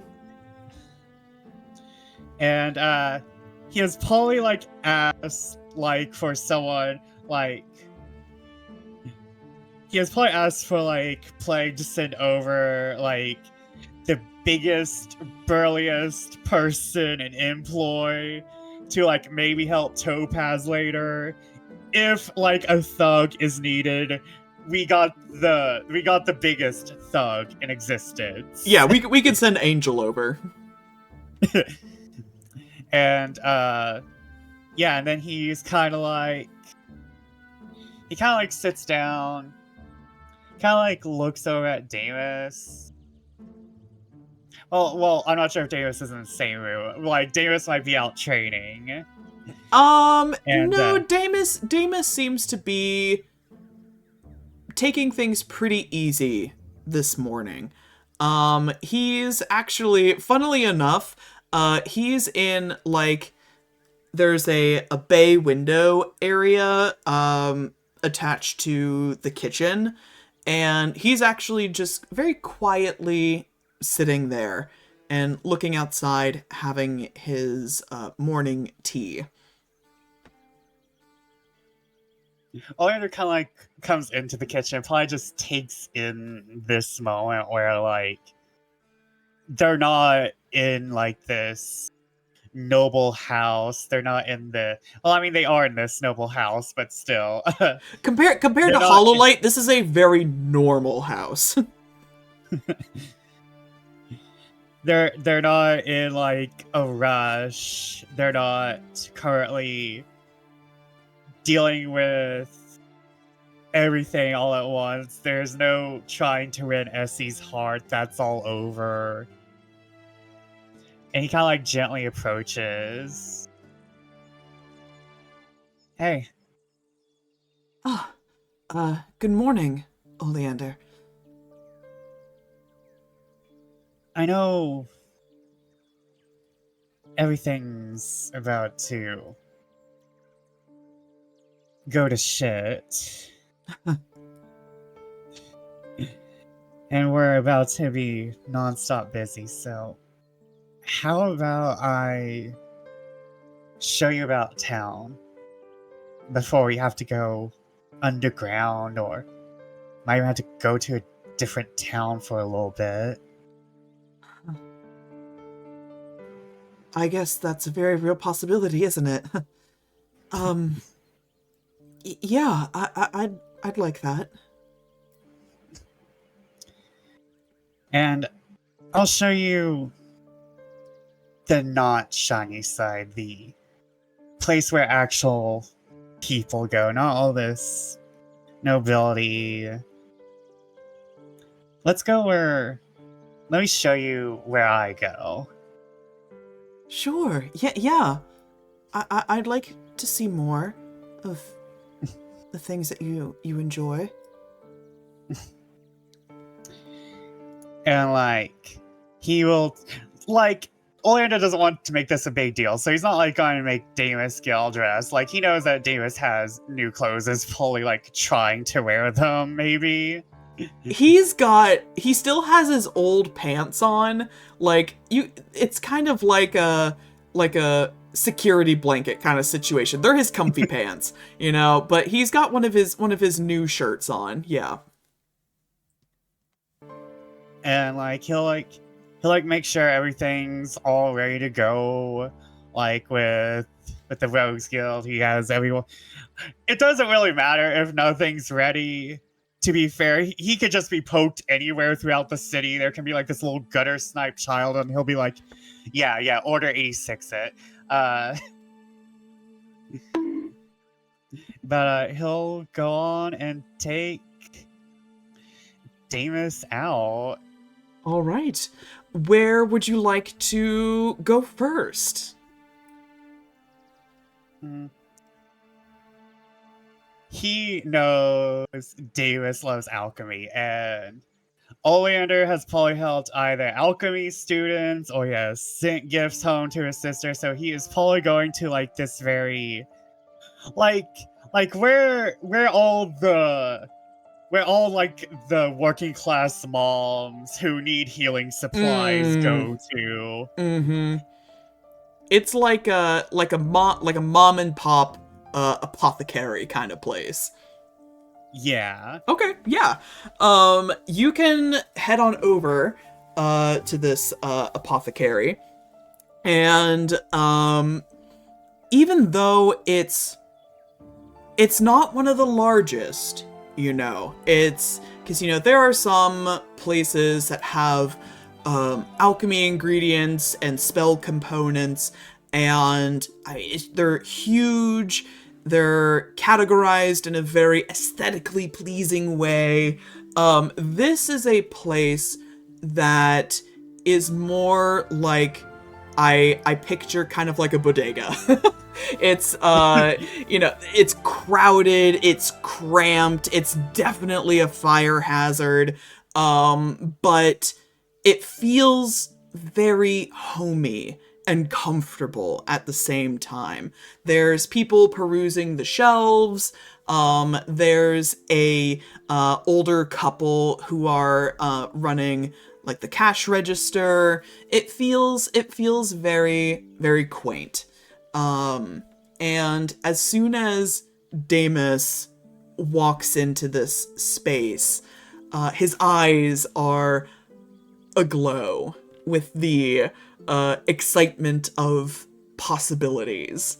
And he, for a quick moment, takes your hand and excitedly kind of leads you around as if he knows where he's going. He does not. But he's still oohing and awing, opening drawers, rummaging through, looking through old recipe cards of old alchemical spells and recipes. And he just looks like he's having a blast. I know you are an alchemical apprentice, but have you thought about, since we've been here, enrolling at the college? Oh, I guess I hadn't put too much thought into it. I guess we've been so busy with, looks over his shoulders, everything else. I hadn't thought too hard about what happens afterwards. I guess I'm a little nervous to think too far ahead, in case things don't go well, but I really, really hope they do. I rub his back and give him a smile. Well, we have plenty of plans. We want to travel. We could get you enrolled in college. We don't have to just stop at one plan. That's true. You're pretty smart. You could probably flash through all the alchemical courses in like a year, maybe 2. I don't know about that. I think there's still a lot to be learned. I know that, technically speaking, I did learn from the best, but there was a lot of knowledge that he withheld from me. Well, Oleander smiles. I think my sister would be more than willing to help with some of that withheld knowledge. I think she'd be very eager to do so. I think she has a lot of secrets in her head, and they are bursting at the seams, and she really wants to share them with someone. She does have some writing partners, however, she never gets much out of Snowflake too often. This is very much a new experience for her. Well, then, maybe after this we go to Snowflake.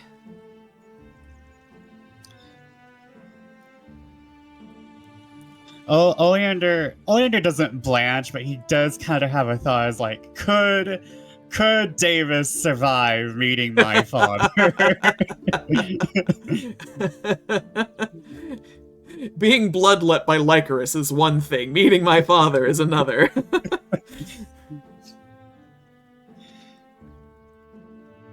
I think I like that. It's rather cold even in the summer, so we should get you a sweater, maybe. Oh yeah, that would be good. I've seen snow before, but I don't think I've ever seen it in any great quantity. Oh, when the winter snows come, it covers the entire mountain and leaves this icy, this beautiful powdery ice, and it flickers like gems, and the entire mountain shines in the morning.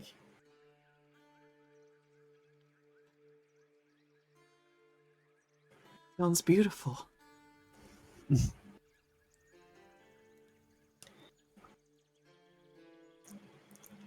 It's small, but not like my father has turned it into a rather, I don't want to say bustling town, but it's quite alive. Mall is fine by me. I know we haven't been here long, but I think the excitement of the city is a lot. I'm having a good time though. Don't get me wrong.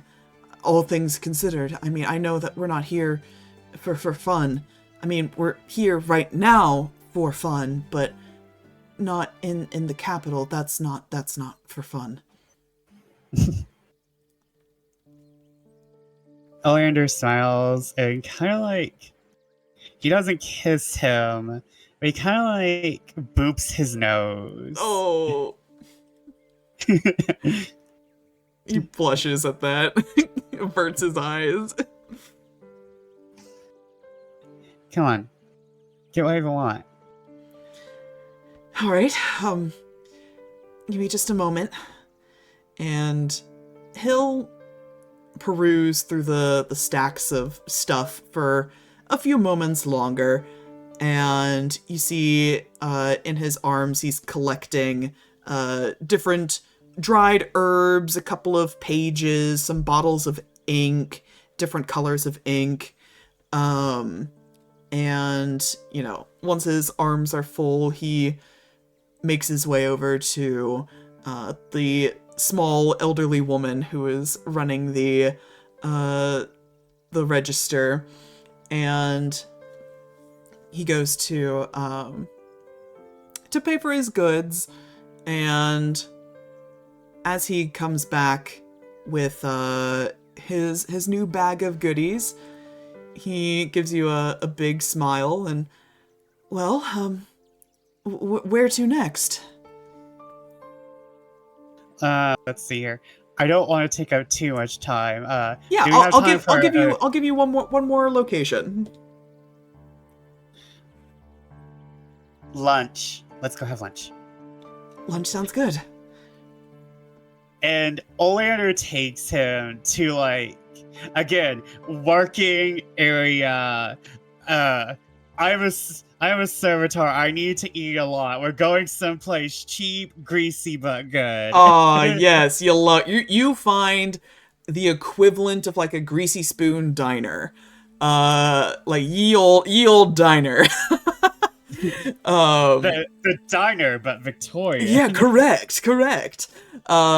So this is a place that I kind of picture is like run by another servitor. So there aren't many of you here, but this is someone who understands, you know, like you said, you need a lot of food, you need a lot of energy, and almost as importantly, you need a large, comfortable place to sit. So this is a place that I picture you came to quite frequently, in either the early hours of the night, or, you know, mid-afternoon between classes, when you need to, you know, grab a bite to hunker down and do some studying. This is a cafe that you know you can get something cheap, quick, and filling. Oh yeah, that's where we're heading. So as you walk in, there is a there's a counter where people can either, stand or sit. There are also low top tables with like cushions and, floor chairs for people to sit, particularly someone of your, particular stature. So you can grab yourself a seat. A small halfling waitress will walk up to you, hand you a couple of menus, and we'll let you, peruse, and she'll be back to check on you in a bit.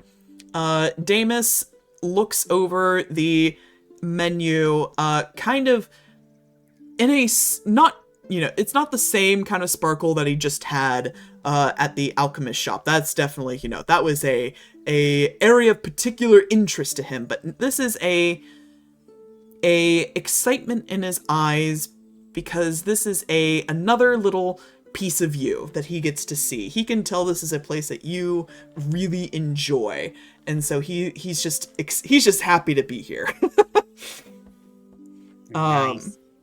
But he decides to order a very kind of standard breakfast fare, like eggs, a couple slices of thick cut ham, and some toast, very, very simple, but, Deimus is kind of a simple guy. And another cup of tea. Oleander is definitely getting I'm imagining I'm imagining a big cheesy sandwich. It's overstuffed with grilled mushrooms, onions, everything's caramelized. Mm-hmm. And a big plate of fries, and those are just also covered, there's a house ketchup, and they're covered in spices, servitor spices, and there's definitely I don't know, I'm saying a lot. Maybe a house relish, a giant house relish or something. Yeah. So you've got your spread, the both of you, and Deimus is, he's very contently eating. He's kind of fallen quiet, but there's the saying, a quiet table is a happy table, and as the two of you tuck into your brunch, Deimus has a moment where he's about to spoon some of his fried eggs into his mouth, and he looks up over your shoulder and he freezes. Stock still, frozen.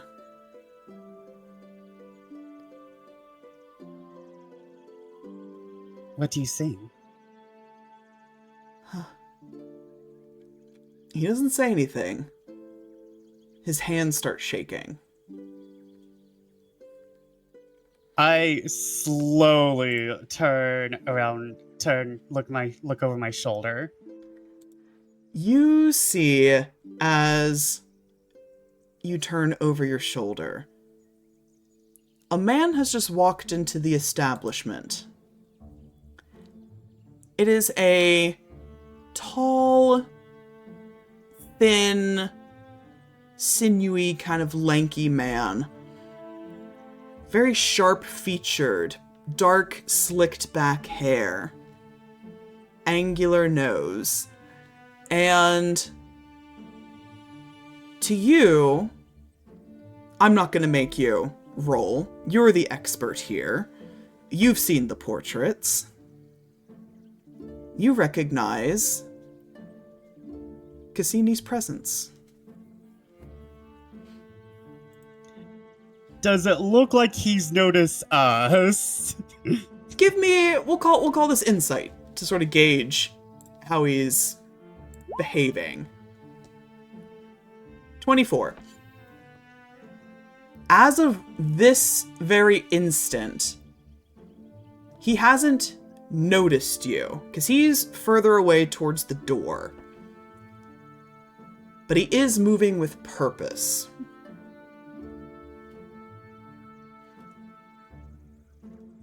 One could surmise he knows you are somewhere here in this room.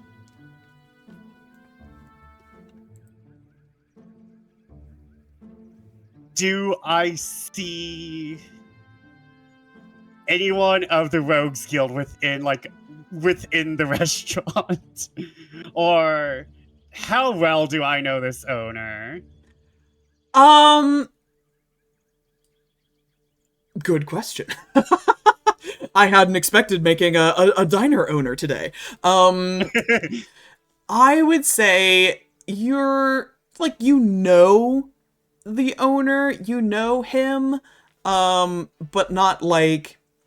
It's more like a friendly, hey, how you doing, fellow servitor? Okay,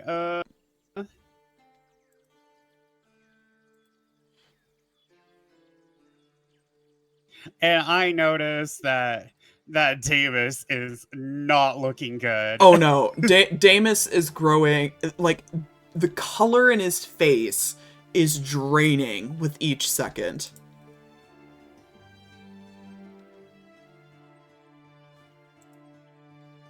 I'm going to do something really unhinged. Oh no! Oh no! What are you cooking? Oleander hits up the like when the little blonde halfling waitress comes by again. Mm-hmm. He smiles at her, hands her like 10 gold pieces. No, make that 20. I need this to go through. You see that fine-looking fellow over there, the very aquiline one, the elf. She looks over. She goes, "Fine's not exactly the word I'd use. The guy kind of gives me the heebie-jeebies." I was trying to be nice, but it's his birthday today. I know y'all don't like doing that, but oh my god, we're going full adversity group on this.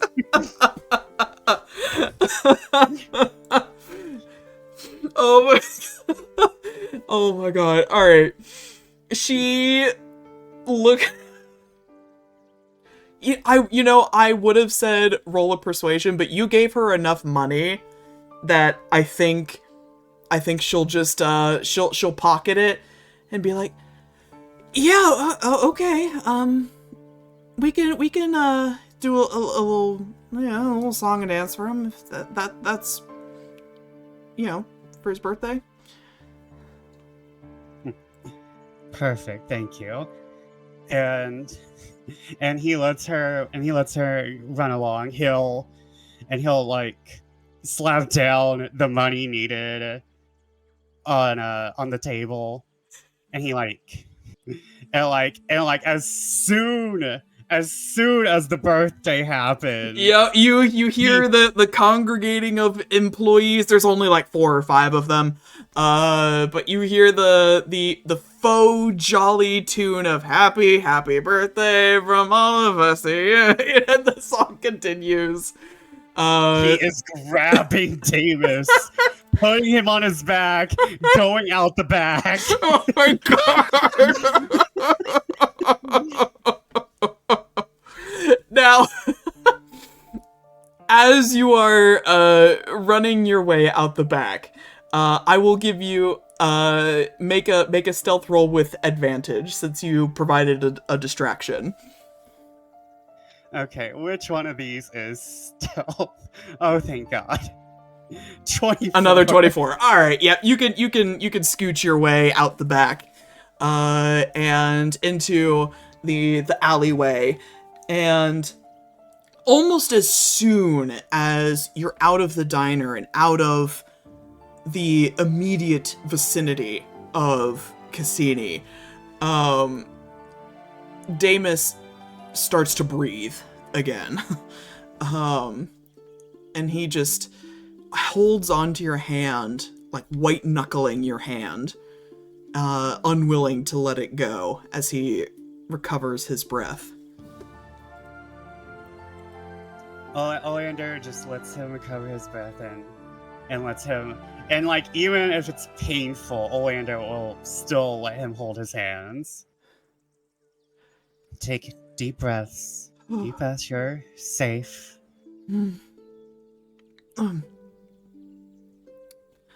I'm sorry, I thought... I didn't mean... I didn't think that he'd... And he pauses, takes another shuddering inhale and exhale.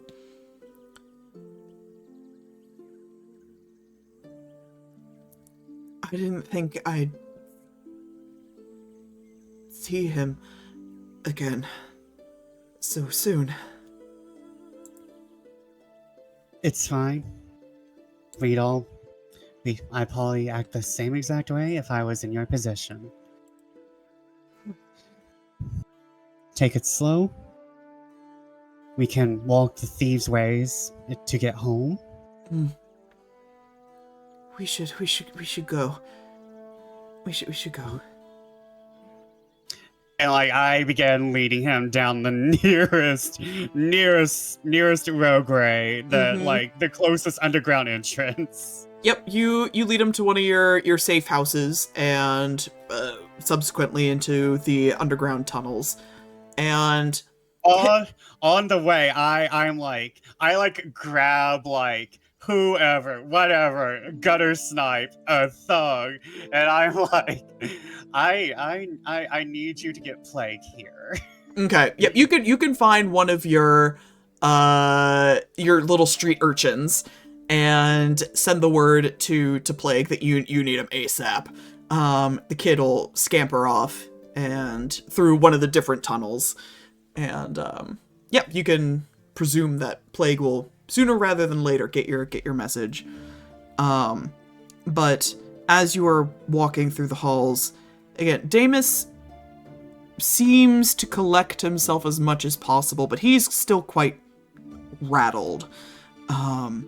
And finally, his grip on you loosens, enough that it's now comfortable.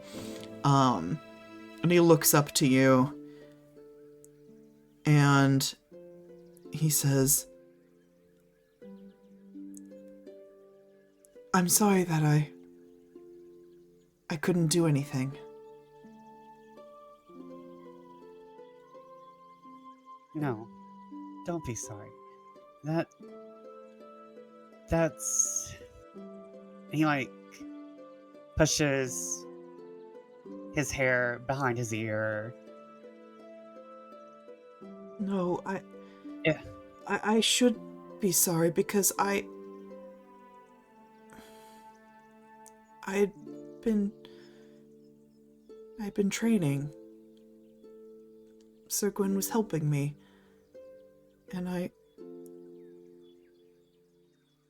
I couldn't do anything.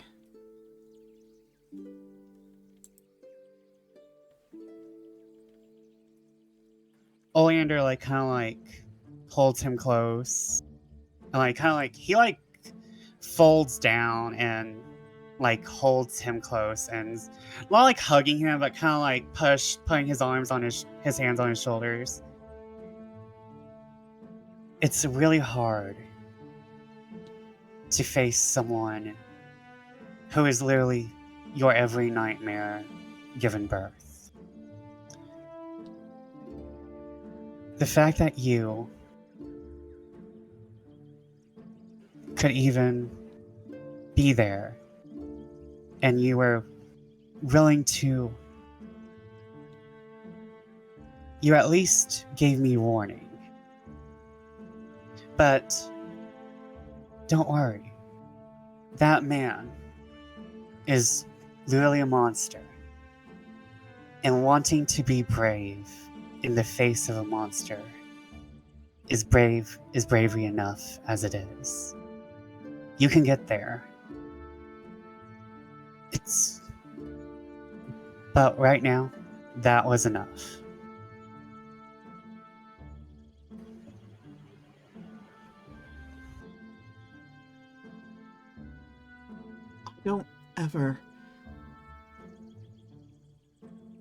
I don't ever want to go back.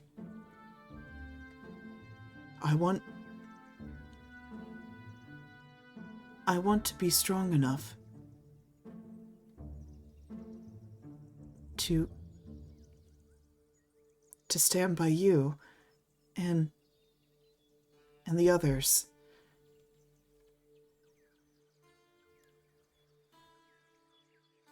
I want to be able to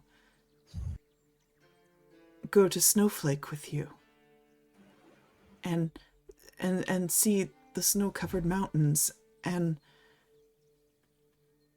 maybe go to university, or maybe not, but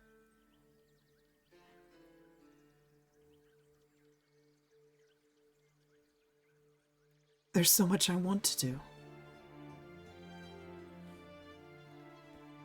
Oleander cups his cheeks and rests his forehead against Deimus's and is like, I think you're already that strong.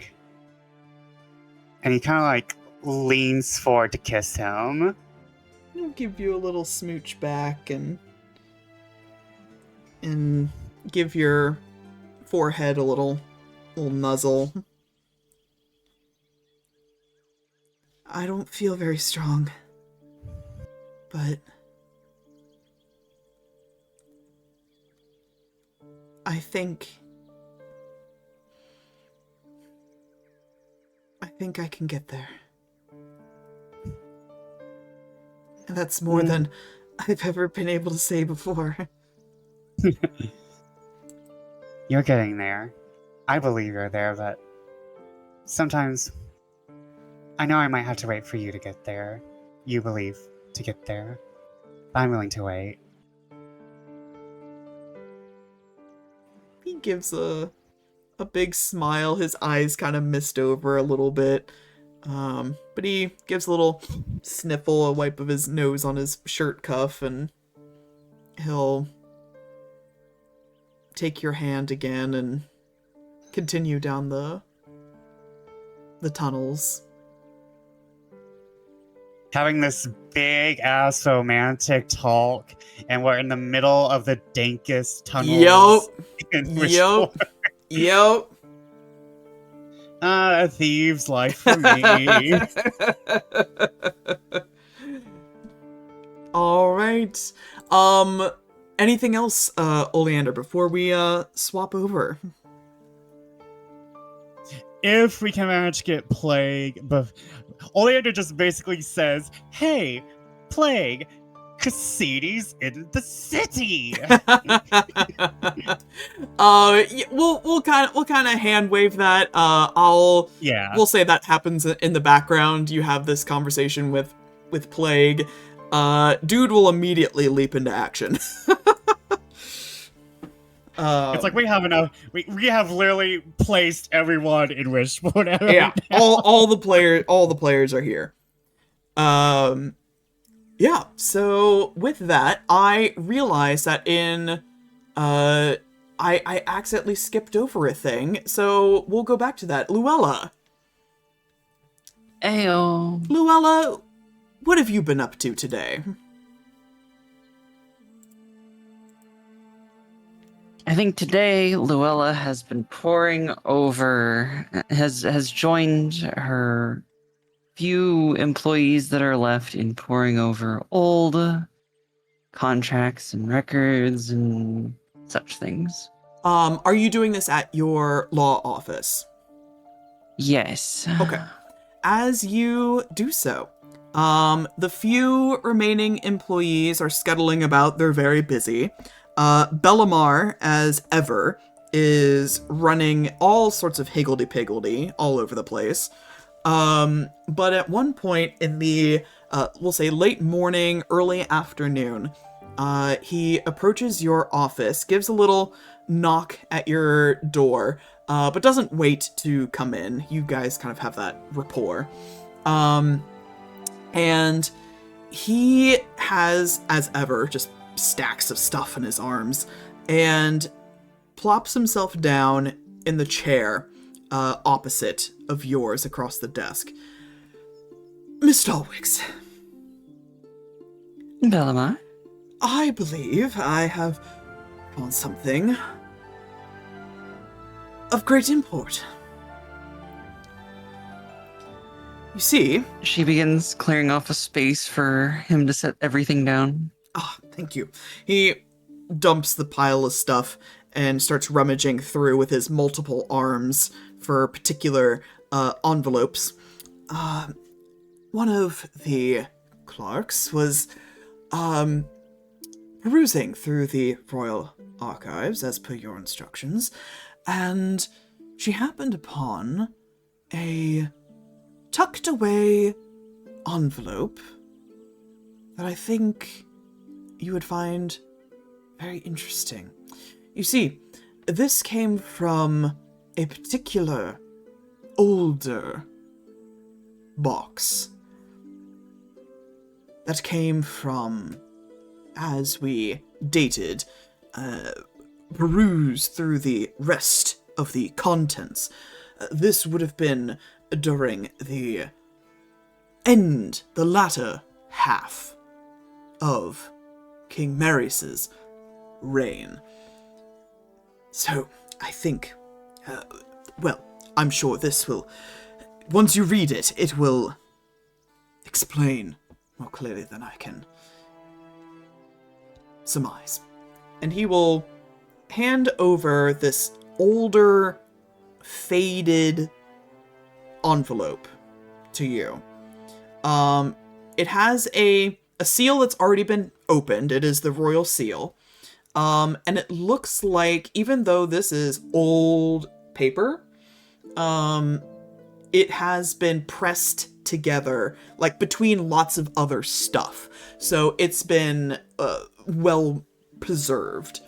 So as you open it up, there is a single sheet, a letter, in very simple hand, no flowery flourishments. It simply says as follows: "We regret to inform you of the passing of your daughter, Poppaea. She died tragically in childbirth, but successfully gave Wishborn an heir to the throne.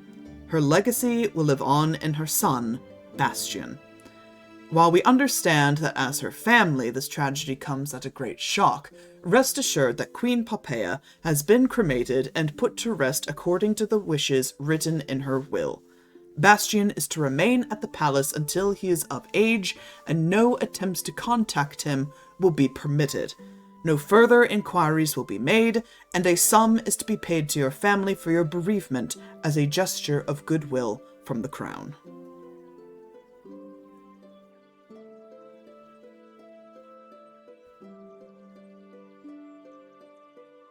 Quite the find, Bellamar. Indeed. I think someone tried to do a very good job of either tucking it away or tucking it away just enough that one day someone would find it.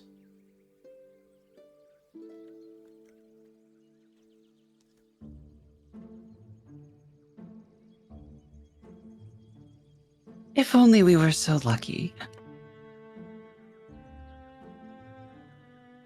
Well, it's incriminating, to say the least. Or damning, I should say. I should think that should the crown know that we possessed this particular letter, they would want it disposed of.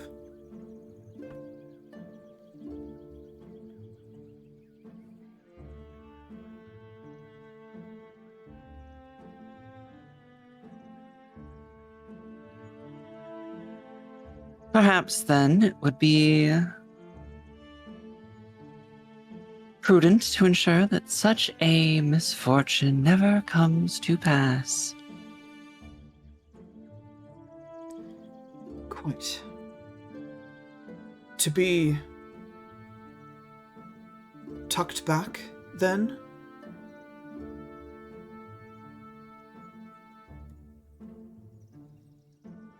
Thinking for a moment. Perhaps, he kind of gives a little tilt of his head as he ponders. If your intent were to discredit the crown, Miss Dalwicks, I should think that the public would be very displeased to hear that their last queen was so crudely forgotten.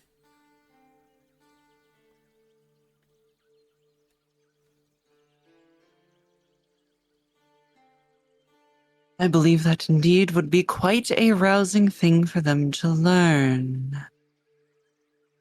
The question is, how do we disseminate that information while also keeping the source of it from being destroyed and thus making the entire thing less than believable? Perhaps we go to the source. You see, this came from the files. I thought perhaps it a clerical error, perhaps, but now I'm not entirely sure, considering her vast knowledge and age. These came from the personal effects of one Professor Mesotheme.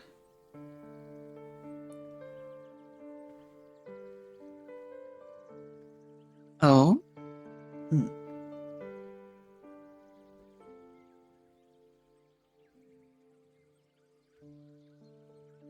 From my understanding, she's of not that a gentleman would comment on a lady's age, but she is of an age. She's seen quite a few things in her numerous years of being alive. Who's to say that such a thing could not have fallen into her possession?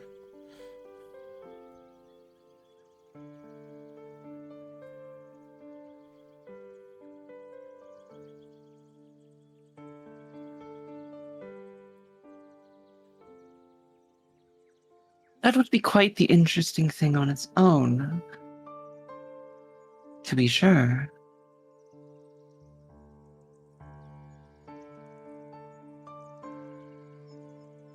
Though there is potentially a particularly good option for where this should go instead. What are your thoughts?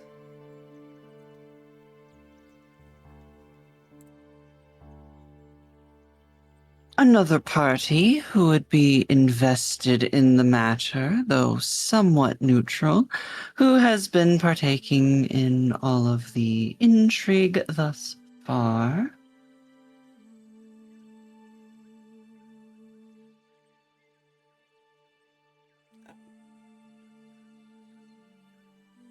I wonder if Dame Leonora would have a thing to say about this to some other people. Bring it directly to the Celestial Court, then? I can't imagine that those who would not want this to be made to some degree public would have a reach so high. And I feel that they would find it very interesting. I do believe they would.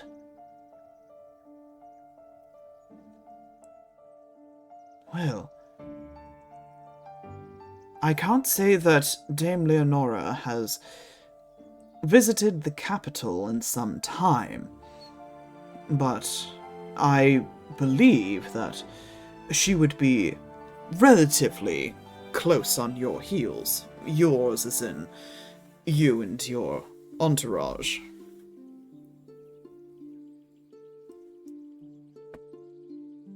One could say that.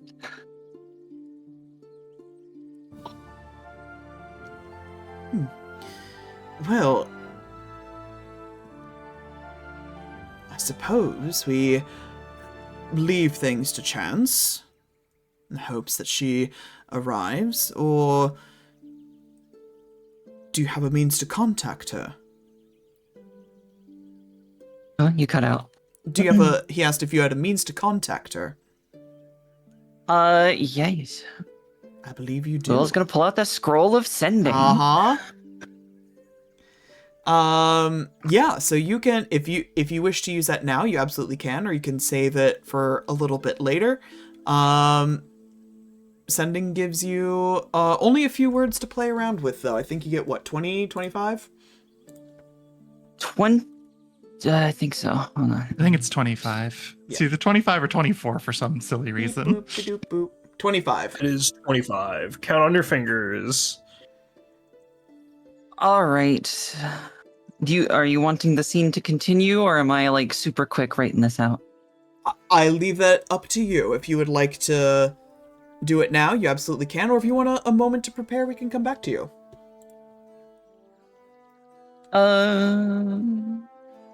Give me a moment to prepare. Luella would take some time to Sure. plan out how to word this. Absolutely.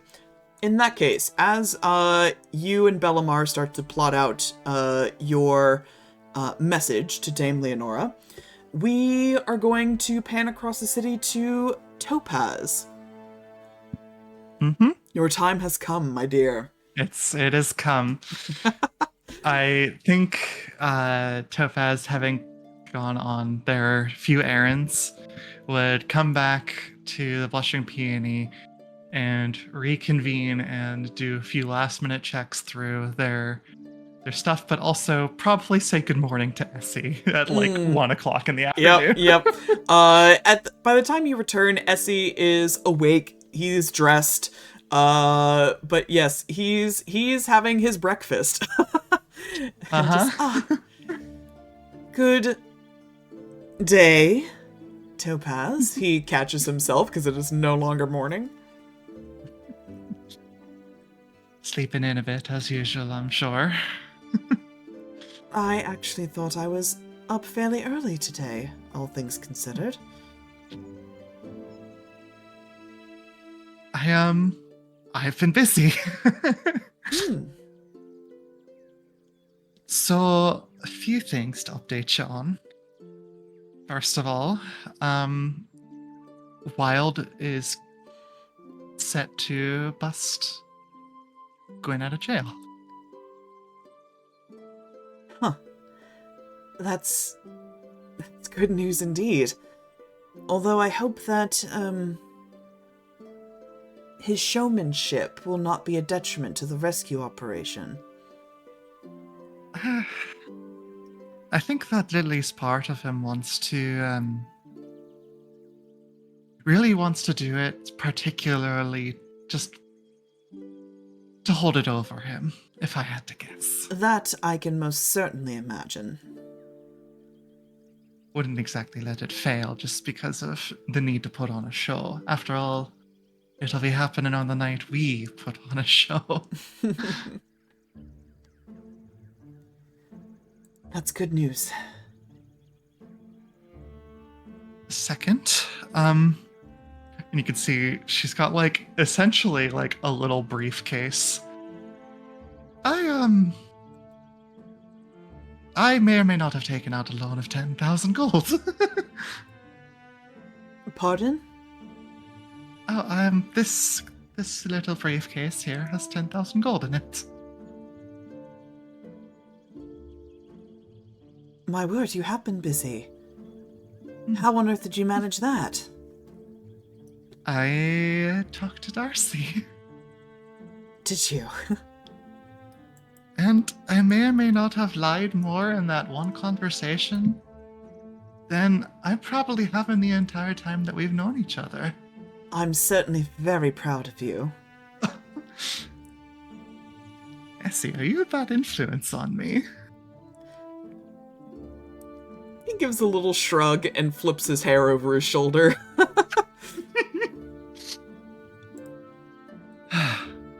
So then, that's not all that's left, but I think what we need to do next is convince the theater group. Right. Well, the sooner we get to it, the sooner they can begin rehearsing your absolute masterpiece. She kind of blushes a little bit. There's one more thing I wanted to ask of you. Well, we're going to be putting on this show, and I had a bit of a crazy idea.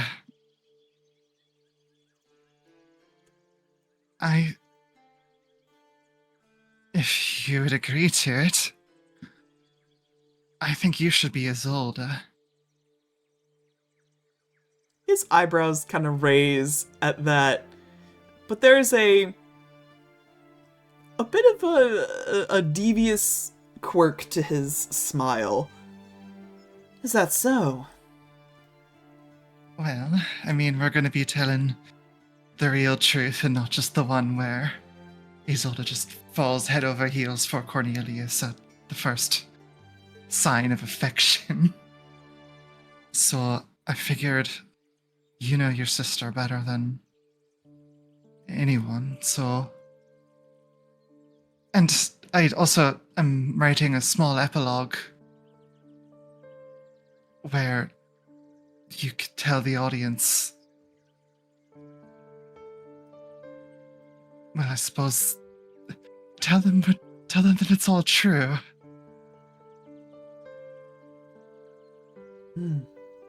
Oh goodness, is that crazy? I mean, I guess you'd have to reveal yourself there. It's a little nerve-wracking, I won't lie.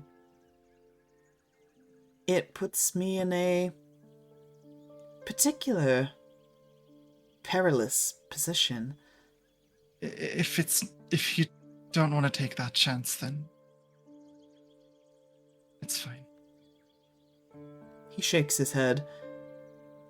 No,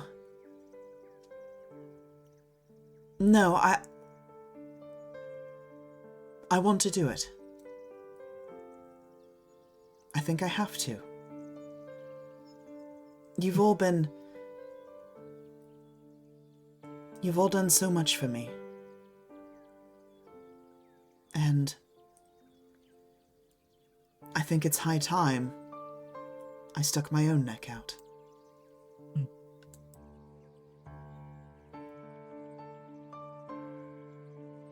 You're gonna need to learn the whole script in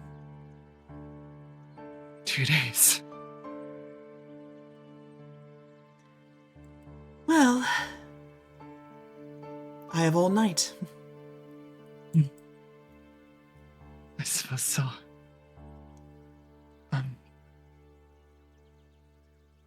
I would like it for you to accompany me as I try to convince all of them. Of course. I won't lie, I'm really nervous about it. Nothing to be nervous about. Simply, flash your gold that you've acquired, give a few rousing speeches. I'm sure you'll be quite convincing. It's just as simple as that. Why wouldn't it be? Gives you a big smile. I see you know me. You know how nervous I can get about things. Part of your considerable charm.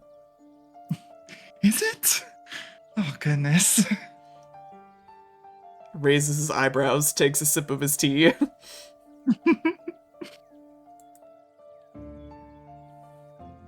I don't think I'd be doing something like this if it wasn't for you.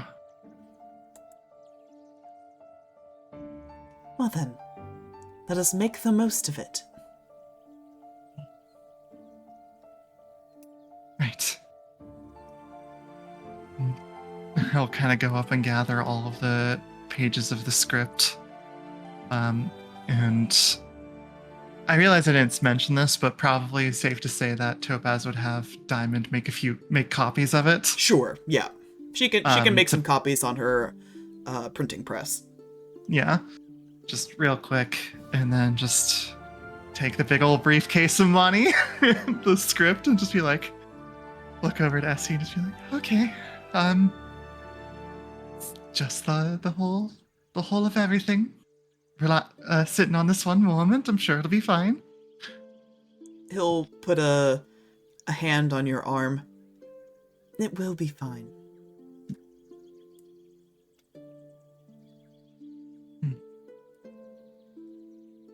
You will astound and amaze them. If it does go well, and we do at least pull off the part where they agree to do it, I think I'll be inviting my dad. I think that sounds lovely. Just want him to see that I'm capable. We already know you are, Topaz. He closes his eyes and just kind of like lets that statement kind of hold in his heart for a bit before nodding and walking off. All right. You head on over to the theater. And as ever, the old ticket master is in his booth. I believe we called him Gerald, if memory serves me correct. I think so. My name's Gerbert. Gerbert. Gerald gives you a smile and a wave, and Mick Stoneheart, it's good afternoon. Good afternoon to you too, Gerald. It's not time for any shows to open yet. I'm very aware of this, Gerald. I have some business actually inside of the theater. He kind of blinks at that. Business inside the theater? Mm-hmm. Yes, Essie chimes in. We have a meeting with the director. Isn't that right? It is right indeed. We're meeting with him to discuss some ideas, as well as just ways that we can help to promote the upcoming show. Oh, I'm sure he would love that. We still have too many tickets to sell between you and me. I don't think people are very excited about this show. Well, I'm sure that after whatever it is that we do, that there'll be more people clamoring to get into the show. Oh, very good, Mick Stoneheart. You've always been such a good supporter of the arts, and we appreciate you greatly. Of course, it's very much appreciated. Run along now. Don't let me hold you up, and he'll let you go on your way into the theater. So Topaz Yeah, go ahead. No, you go ahead. It was like Topaz, like after they entered the theater, it's just like, that man loves me and I don't understand why, but at least it's helpful sometimes. I think it's very sweet in a sort of way. But yeah, as you walk through the theater, you can see the further in you go, the more you can hear voices. You can hear hammering of, people putting sets up. You can hear voices sort of talking over each other. And as you head into, out of the alcoves and into the theater proper, you can see the hustle and bustle of activity. The actors are trying to rehearse as the crew are trying to assemble the sets. There are people up in the rafters trying to, drape lights and curtains and hanging set pieces, and it's very, very busy. And particularly you can see one gentleman, a slightly, we'll say, over the hill elven man. He's got gray hair. He's at the base of the stage. He's not on the stage, but he's right in front of the stage looking up to the actors, and he's clapping loudly, trying to get their attention and trying to give stage directions with moderate success. There's a woman who is on stage, a middle-aged human woman. She's of a plump and curvaceous stature, very gorgeous looking, with a very ostentatious bright red wig on. And she is standing next to what appears to be the physical manifestation of just a guy. He's just like the most like bland looking man you've probably seen in a while. He's not conventionally attractive, but he's not hard to look at either. And the three of them seem to be having a bit of a tiff as they are rehearsing. Okay. So we probably just walk up to them and ask to speak to all of them. If I had to wager a guess, that man there, and he points to the gray-haired elven man, is the one to be talking to. I think so. Okay. And Topaz will just turn around to Essie and be like, kiss for good luck. He'll give you a smile and get up on his tippy toes, give you a little smooch. Good luck. Okay. I'll make it work. And just kind of shake his hands out a little bit and walk up to the director. All right. As you walk up, I presume you're doing just that. You are just walking up. Mm-hmm. He looks over to you. You catch his attention, and he is holding, a few copies of the script in his arms, and you could tell even from a distance there are just margins filled with notes. And he looks over to you from beneath a furrowed brow. I'm sorry, but this is a closed rehearsal. I understand that it is a closed rehearsal. However, I have important business to speak to the director about. That would be me. It is lovely to meet you. Shoot, I'm blanking on what his name was. Balfour. Monsieur Balfour. Yeah. Monsieur Balfour. I do not believe we have had the pleasure of meeting. And you can see, Topaz is very much, entering, just, this is not Topaz. They are essentially role-playing as their father to the best of their abilities right now. Like, they've watched their father do business many, many times and are just doing their best to essentially channel him as much as possible. And just says, my name is Topaz Stoneheart. I am here to discuss a business proposition for you and your theater troupe that we think will be very exciting and potentially history-making in the future. His furrowed brows lift a little bit, as though he's moderately intrigued, and he sets his script down on the edge of the stage so he can focus on you properly. Mick Stoneheart, what's it? What manner of proposition do you propose?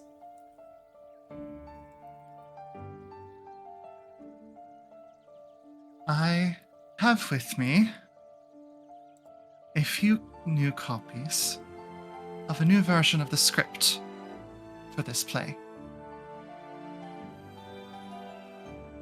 This play.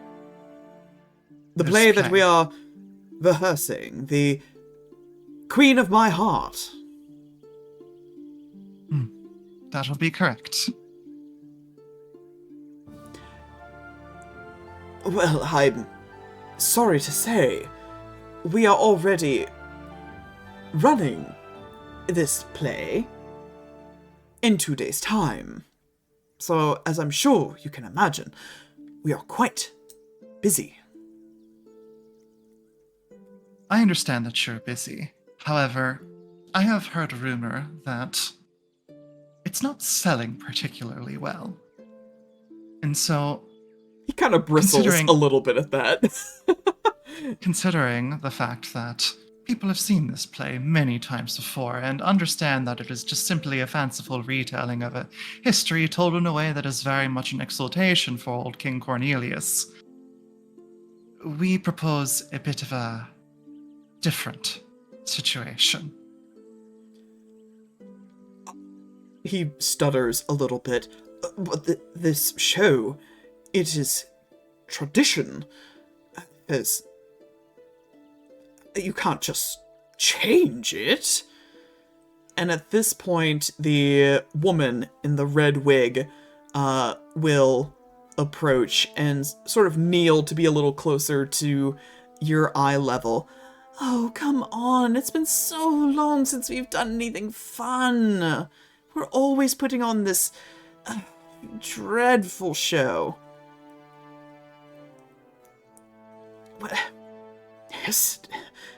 Hester, my darling, we can't just change the show 2 days before opening night. That's absurdity. It would do your troupe a lot of publicity if we were to try and reframe it. Now, I'm not going to beat around the bush on this one. We have a script here for your consideration that includes a few added scenes to the first act and an entirely revised second act. The play would focus less on the romance between Cornelius and Isolde and instead pull into focus a love affair between Isolde and Cyrus. He stutters all the more. Well, this is absolutely outrageous. It's scandalous, even. At this point, Hester, she all but yoinks one of the scripts out of your hands, Topaz, and she starts flipping through it. And as she is scanning through it, her eyes twinkle a little bit. And she gets this big grin, and she goes, "Oh, George, it's wonderful, it's fantastic, it's so romantic, it's an affair. No, It's delightful, it's scandalous, it's sure to have people talking about it for months. I think... It's... Just jump in, just be like, it's a gothic romance tragedy love affair. She looks over to Georges expectantly. Yes, this is absolutely out of the question. We've done the show the same way for the last 80 years, and we are not going to change it now. And certainly not 2 days before we open. It's absurd. We understand that this is a bit out of left field, and that it would, of course, mandate a lot of extra work from all of you. And of course, we are not just coming here simply on the promise of potentially doing this, but we also are offering 10,000 gold to the whole of the troupe, as well as the promise of future productions that I will be financing as well. 10,000. Now, see here. If you think you can just butter us up by lining our pockets with your money, then Hester again chimes in, like leaning in towards you, and quite frankly, you get a really good view of her cleavage, and she just, I don't listen to him. I think it'll work perfectly fine. Hester, see reason. We can't just change it. But why not? We could do with a little change. I think the script is lovely. You should read it, George. Read it. And at this point, the third man, who has been quiet this whole time, he sort of chimes in. I think it's a good idea. I think we can do some. Well, no one asked you, Guy. No one asked for your opinion. Well, His name is Guy? His name is Guy. Oh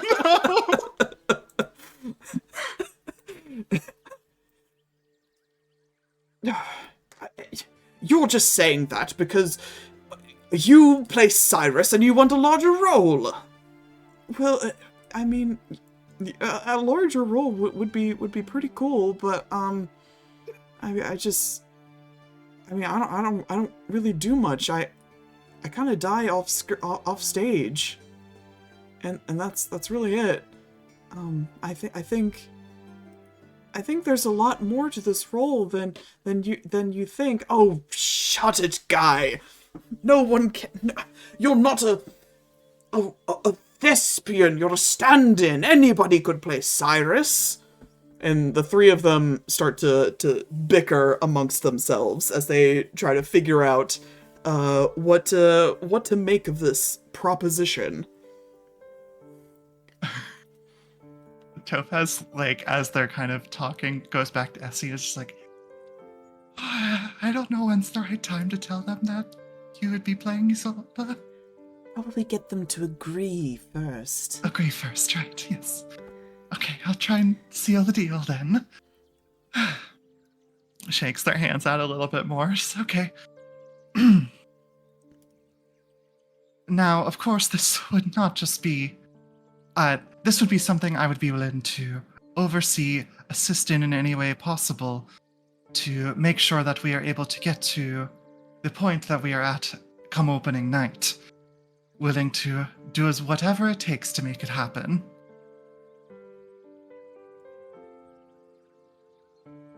I want you...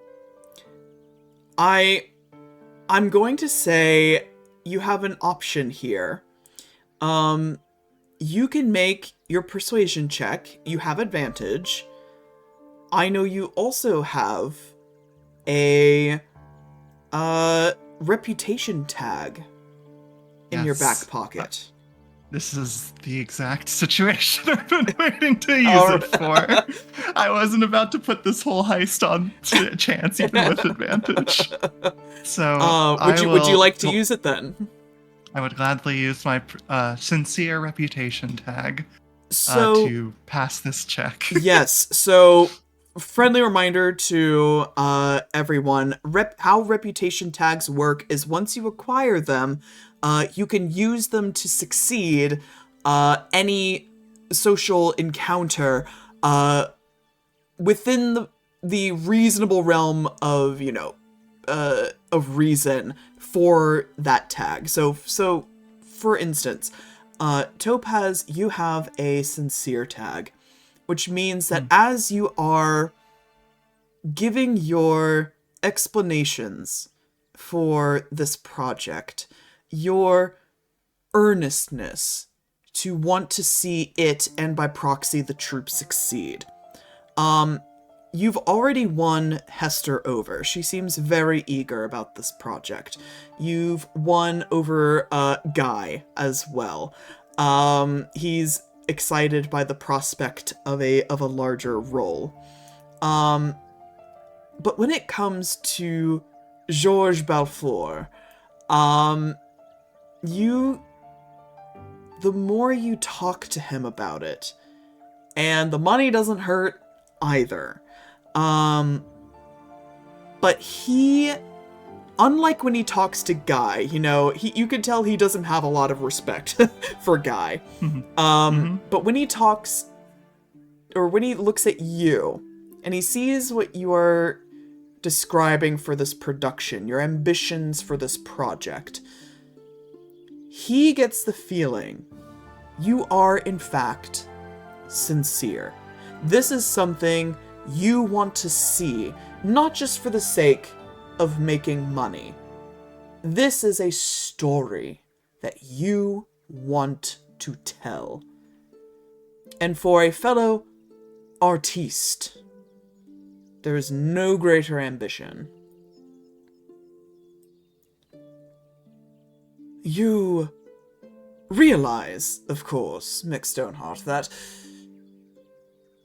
such a production could very well get us in a realm of trouble.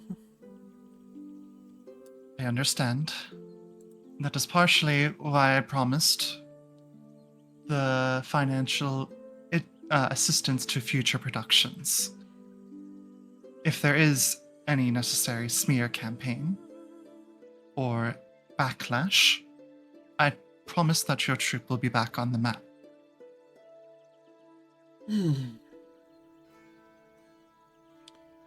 It has been a while since the public has spoken our name with such regard.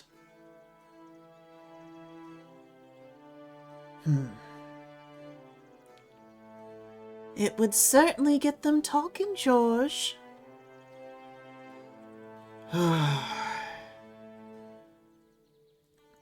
He looks to Hester, he looks to you, he looks to the crew in the rafters who are now paying very close attention to this conversation happening below.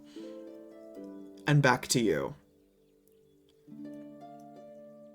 Can it be done, Mick Stoneheart? There wouldn't need to be that many more sets created. If anything, just a few small bedchambers and some overlays of a town.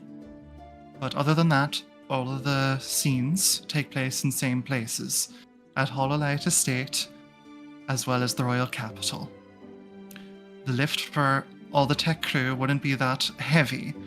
The biggest lift would be those that are playing Isolde and Cyrus, as well as Cornelius, to understand their new roles and what it would take to manifest this different version of the characters. To that, he sort of flicks his wrist in a dramatic flourish. Of that, you have no fear, For I play Cornelius. So I've heard. I've read through the script of the original many times, I promise you. Well, it seems that my fellow actors seem intrigued by the notion. I admit that a change could be good. Maybe. Very well. Let me see your script. I will see if there's anything that can be used. Topaz will hand them his copy. He will start to peruse it. He sort of steps away to pore over the script. And Essie at this point will step up to approach you and give you a reaffirming smile and nod of his head that you did well. She turns around to him and just kind of goes to talk to him. It's just this mask is exhausting. But you're wearing it so well. Once we get back home, I think I need a good lay down. That can certainly be arranged. Thank you. Again. After a few moments, you hear a great gasp from Georges as he reaches the end of the script. And he turns back to you with a whirl of his head. The script. The story. It's dangerous. It's remarkable. I've never gotten to play a villain before. And you can see a single tear going down his face, and he's like, I've always wanted to try. I think I would be very good at it. And I'm sure that she'll do a fantastic job. He gives a nod of his head and a smile, claps his hands again. Everyone, gather round! We've got some big changes, and they need to be implemented now if we are to be successful. And with that, he gathers the rest of the troupe. He hands out the scripts to everybody. The whole troupe is hustling and bustling double time with renewed vigor. I think it's probably time.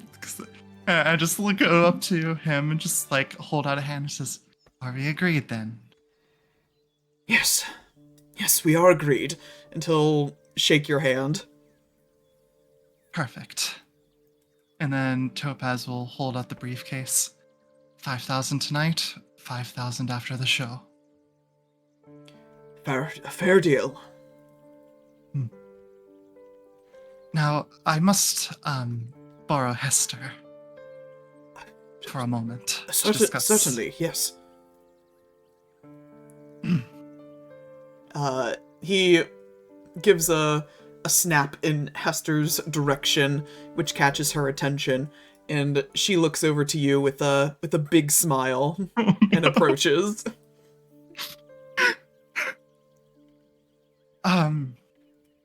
Hester, Yes. I would like you to meet my partner, Essie. Hello, dear. Yes, hello? Essie here, as you can see, is quite the spitting image of Isolde himself. Quite striking, honestly.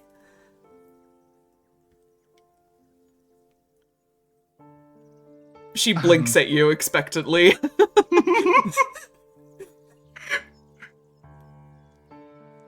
He has he's a lot of experience in this sort of thing, and knows. Are you an actor too? In a manner of speaking, yes. He's Oh. also quite familiar with Isolde as a whole. Her smile droops a little. Is that so? And in this new version of the show, he will be playing Isolde. Oh. However, after the first show, that will be the only one that he performs in, and you will take back your position thereafter.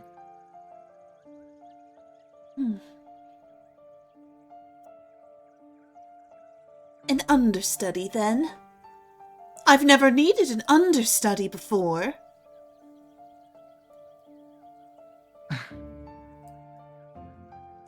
Well, I promise you that you'll be quite impressed by his abilities to pick things up quickly, as well as his knowledge of the script is quite strong.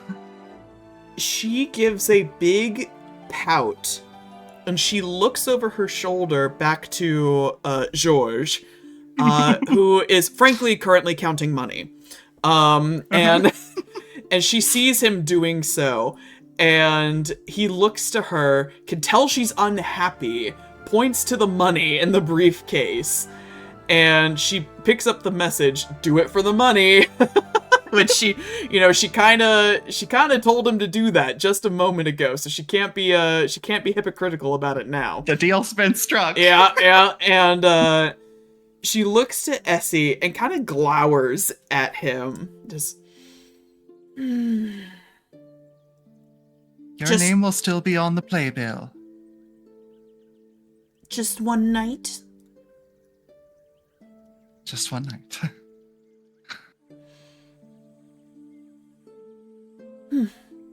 Fine. But I want the top billing in the next production.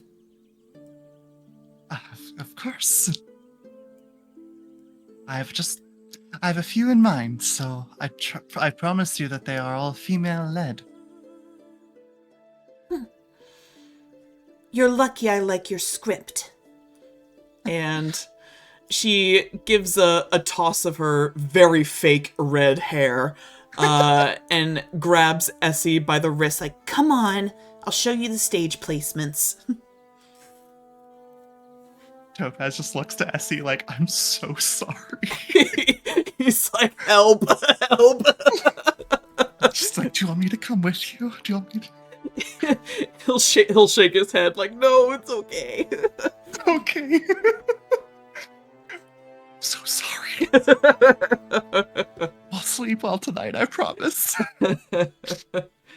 But yes, anything else you would like to do before rehearsals go underway? I don't think so, but I think in the downtime, just kind of a little bit in the afterglow of having pulled it off, he's going to take a moment and sit down and write a letter. To your father, I presume. Yes, that is correct. Okay. Yeah, we can. Do you have it ready now, or do you want to? Okay. Yes. Yep. Go ahead and read it. So, yeah. They just kind of like take a deep breath and just kind of think, just like, holy shit, I think I pulled this off. Everybody's saying it looks really good. That the script is fantastic. Just probably does a little crying to themselves before pulling out a piece of paper, pulling out a pen, and just starting to scribble. Hello, Father. I hope you've been well this past month since we left. I acknowledge it must have surprised you when I went behind your back, sneaking into your office, stealing the invitation, and then disappearing into the night. I accept any repercussions that may come from my actions regarding that. However, I must also say that I do not regret and will not apologize for my actions in the slightest. It was the right decision for me, and the experience that I have had, I would not trade for anything. I trust that Mom has been keeping you at least somewhat updated based on the last few letters I've sent her.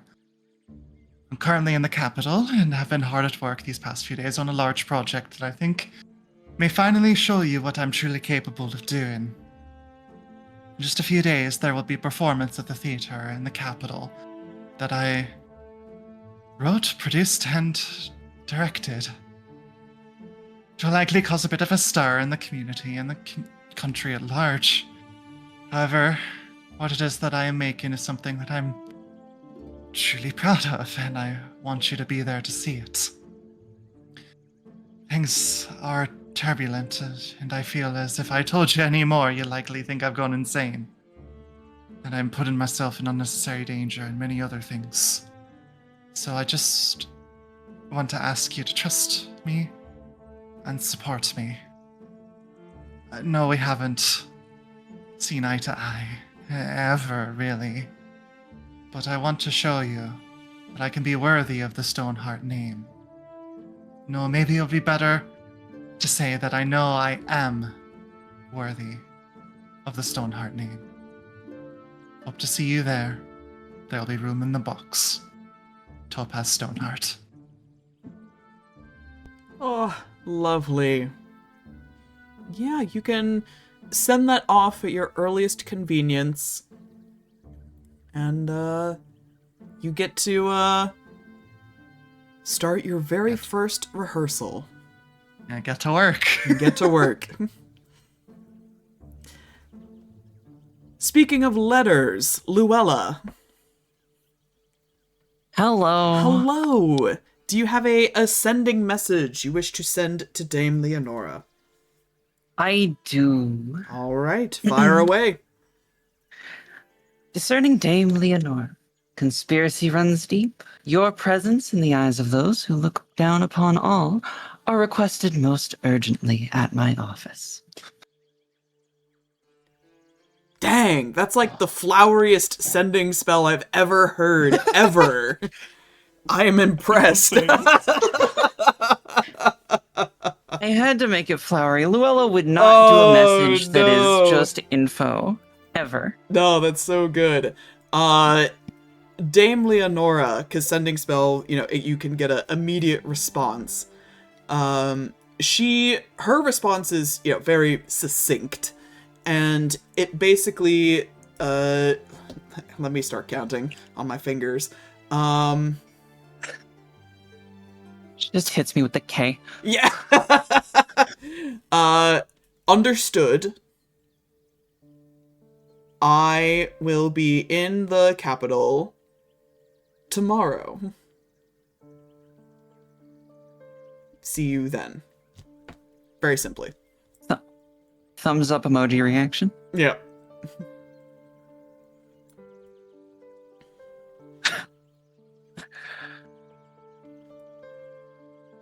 All right.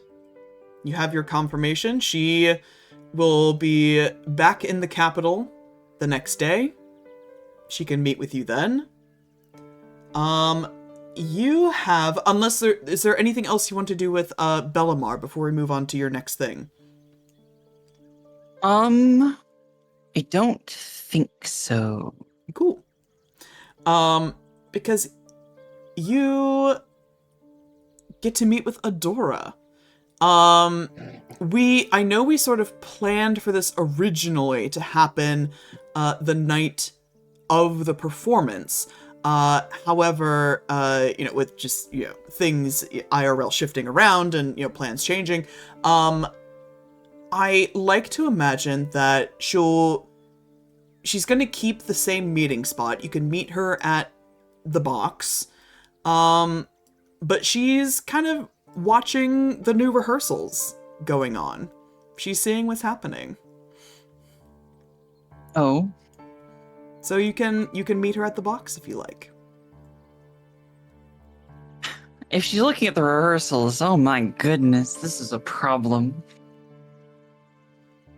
Depends on which scenes you're rehearsing. This is true. Gotta go to the box to find out, though. Mm-hmm. And so Luella goes. So you go to the box, and I'm gonna say, Lily, heads or tails? Uh-huh. Or odd or even, I guess we should say. Odd. Oh. Even. All right. Luella, as you arrive, you see Adora is in her box. And she's watching the production with sort of a vague interest. Like, it's kind of like when a person watches an ant farm, you know? Like, it's kind of interesting, but you're not really paying super close attention. You're just enjoying watching the little beings scuttle about. I will say, though, the theater troupe seems to be beginning the first scene of Act 2. Lovely.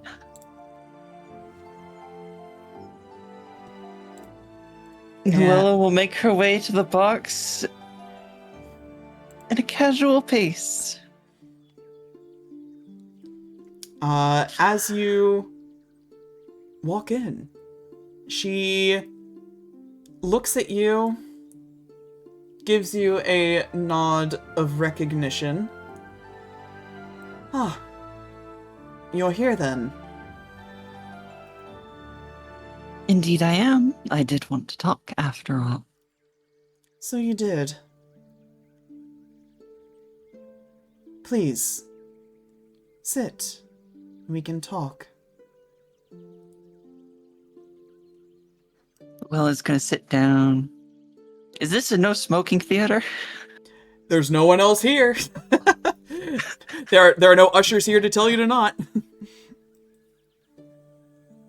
Luella will pull out her pipe and give like a questioning look at Adora. She'll shrug. She doesn't care. Luella's going to prepare, kind of give the actors some time to start getting into that scene.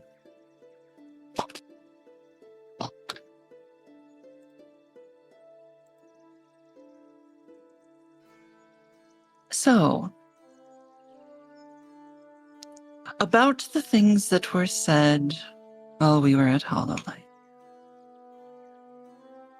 Which particular things would that be, Miss Dalwicks?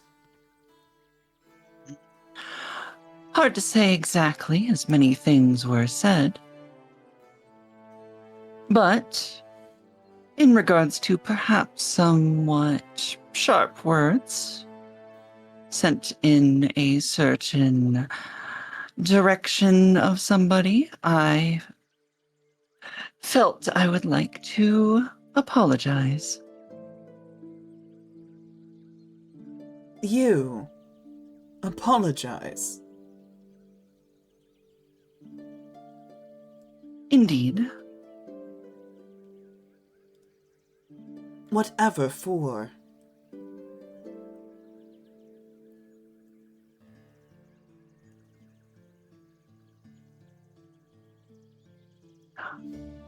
Overstepping bounds, causing perhaps the slightest amount of, well, I wouldn't call it anger, because as we all know, One such as you would not stoop to such lows. Miss Stolwix, I am used to your cold, calculated words. That you're attempting niceties is disconcerting, to say the least. I think there's something you want.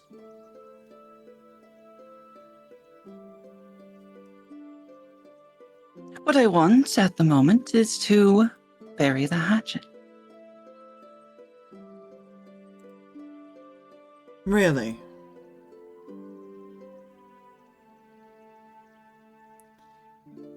Really?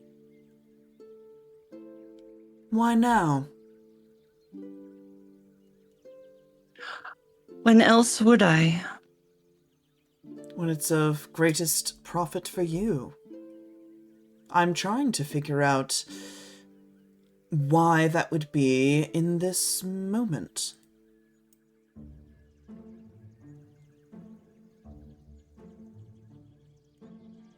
You and I have never exactly gotten along. I'm quite content with that knowledge. I can only think that you would want some kind of friendship. She kind of winces a little at that word with me. Because you get something to gain from it.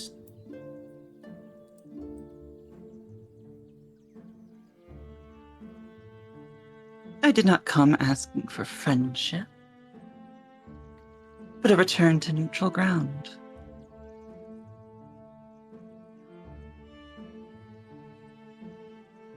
I see.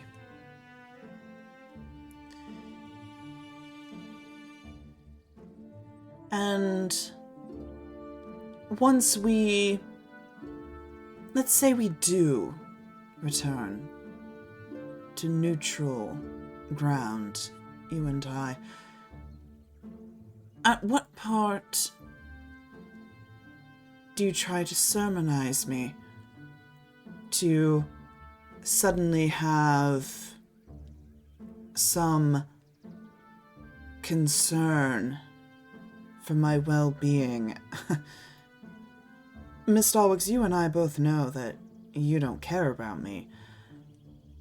I think that you're here because you're worried for your little friends, and you want to make sure that I don't get in the way of whatever harebrained scheme you've cooked up.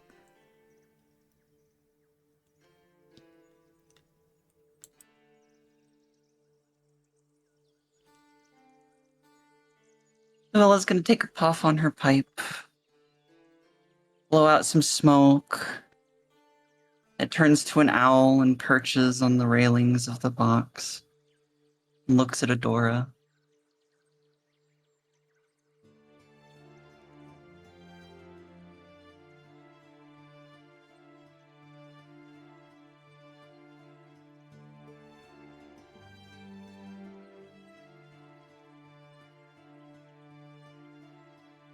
I don't know what you may think that we're doing,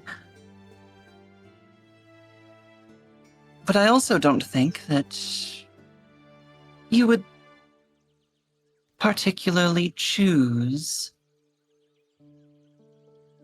to do anything to my friends or our so-called harebrained scheme. Well, if my read of you is true, anyway. Looks to Adora and smiles. Your read of me. Pray tell, what do you think you know about me? I know some things about you. True, not everything. You are ever an enigma of a person. But some things.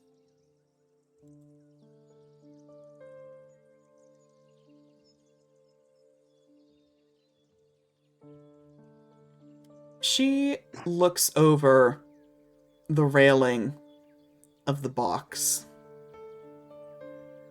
and goes back to casually watching the rehearsal. Aren't those your people down there?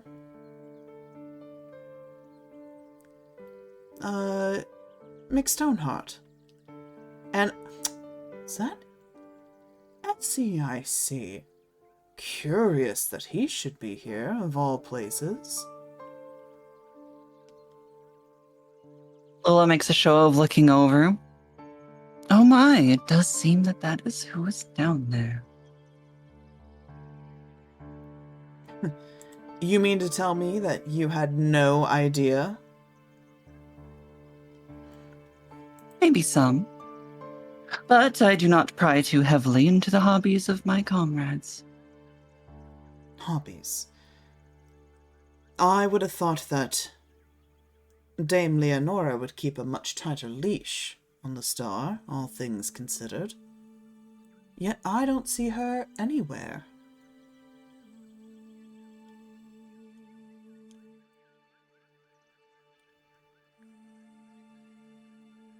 He ought to be careful. Things can be dangerous for a star alone. So they can, as we have already seen, and so you would oh so very well know. Her eyes slowly turn to you. Luella is not looking at her, just looking down, watching the performance.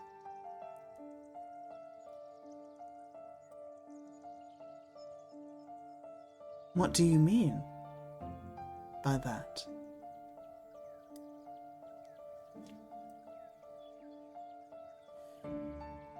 Princess Adora, you are so incredibly driven. Smart, strong, but not much of a schemer.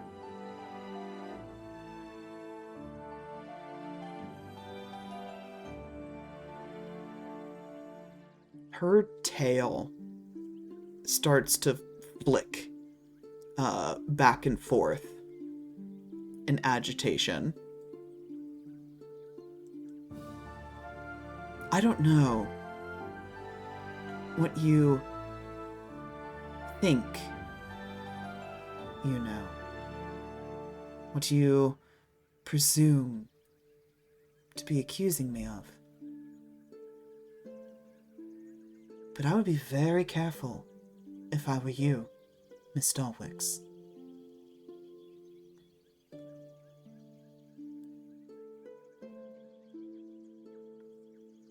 I always am.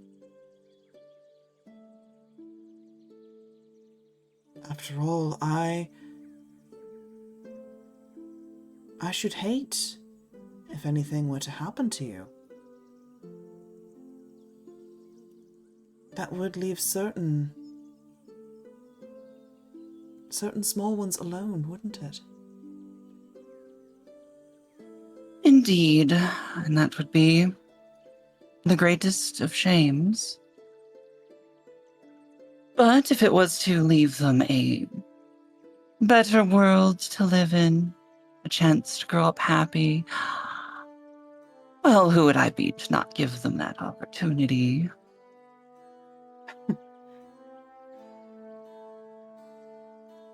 Happier world. Without Yes. their parent in it. Well, I never was a particularly good mother.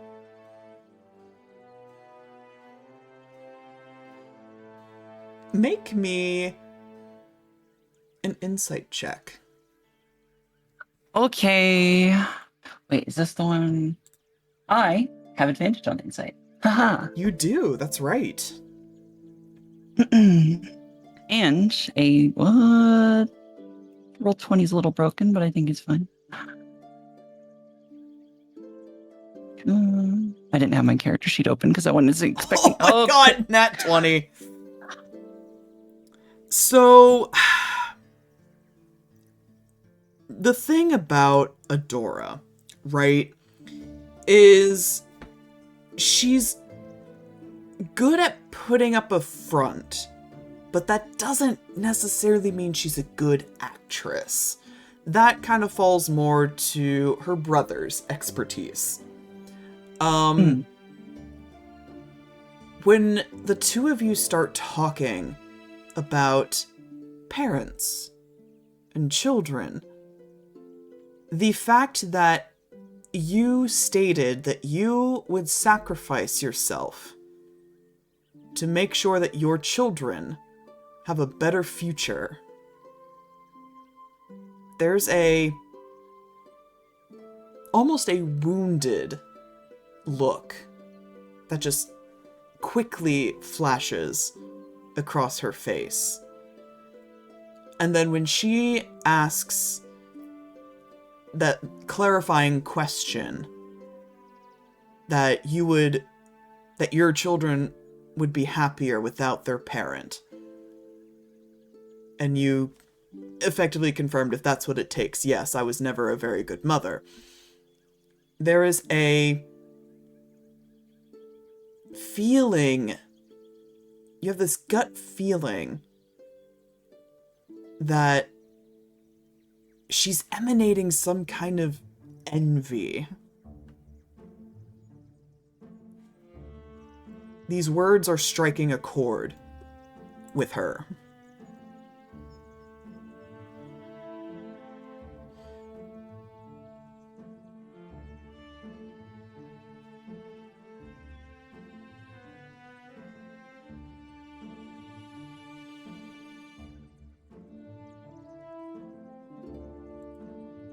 Luella's gonna just let the moment sit for a bit.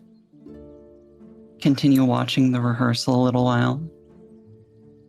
The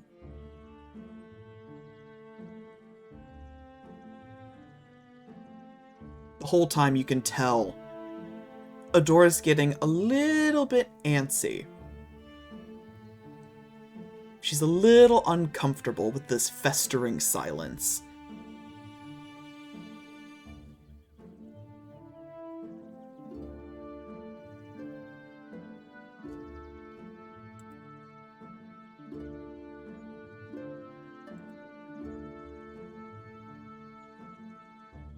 So desperate, aren't you? She gives a sigh. Don't act so smug. It's no secret what I want.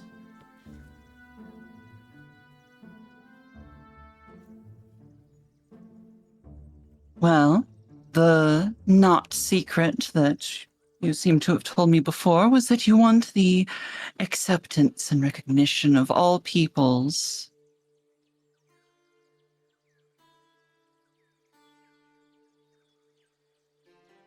I don't expect you to understand.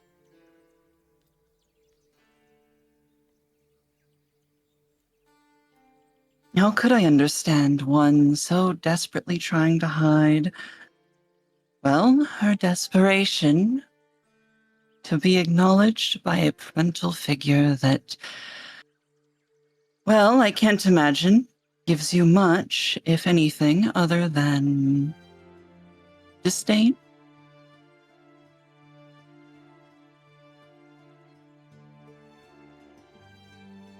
She looks at you again and regards you quite coolly.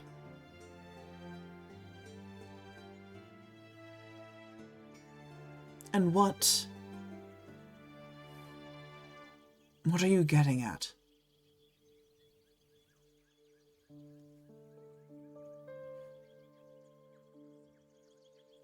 If there's something that you wish to say, I wish that you would rather just say it.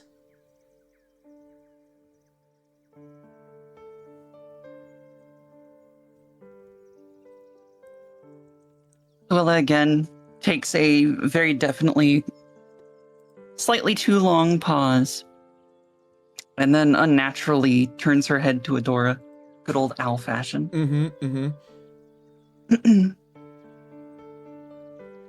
I am saying that in your desperation, you would do terrible things in an attempt to garner the recognition or love of someone who I think even you know doesn't deserve it.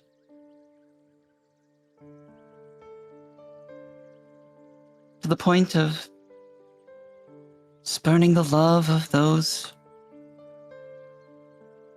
who do deserve your recognition.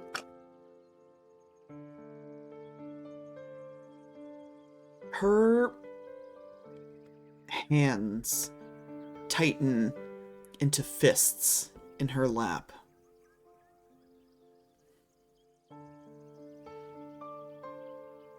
I do what I have to. What I must. Why must you?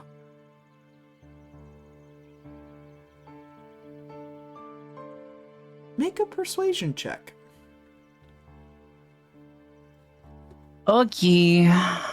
I'm okay at these. 15. She looks at you again.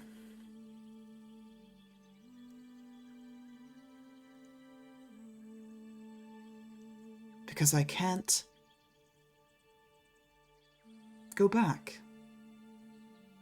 I can't undo what's already been done. So I must continue forward.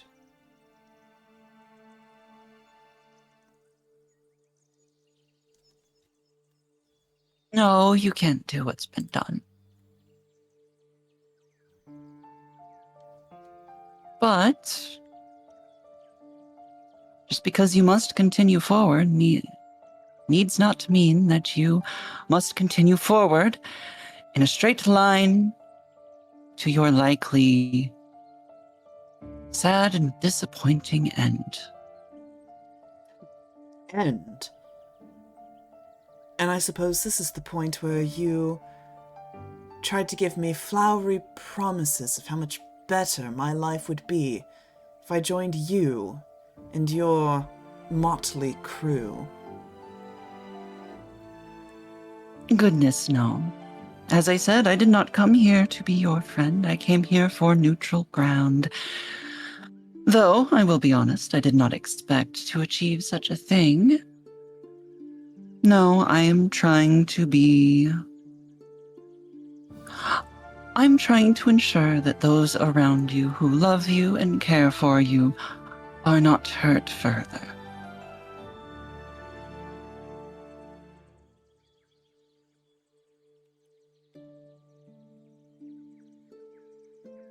I have to imagine that that is some vaguely veiled threat, Miss Dulwicks.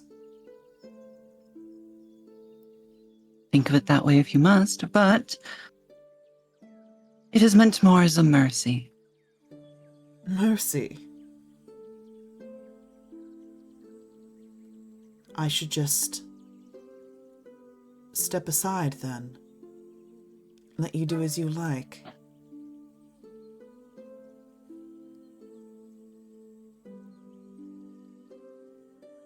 Perhaps, if that is what you decide. And where does that leave me?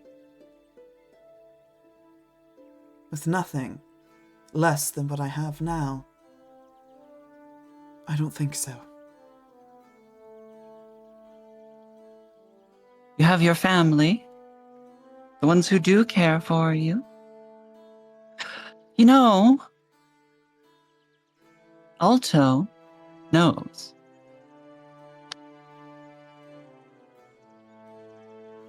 She bristles at that. Alto doesn't know everything. No, he knows enough. And when he learned of it, do you know what he said immediately after?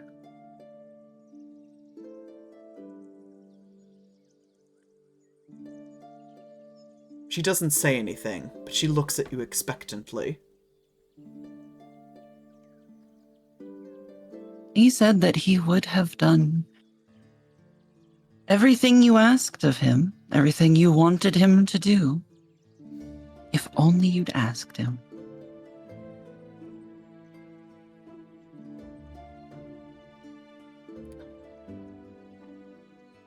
He's a damned fool.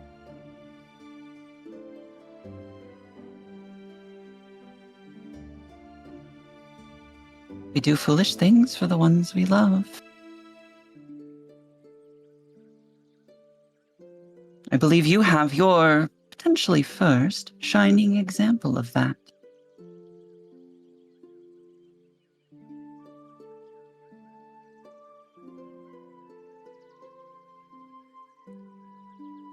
I am inclined to believe, then, you are about to do something very foolish yourself.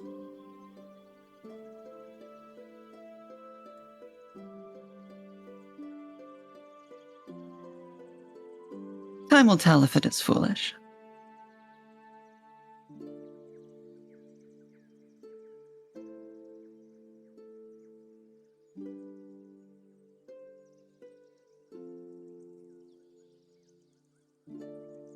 Luella's gonna start standing up, emptying her pipe.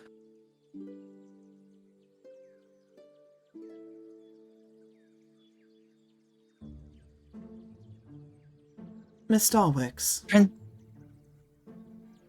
Yes?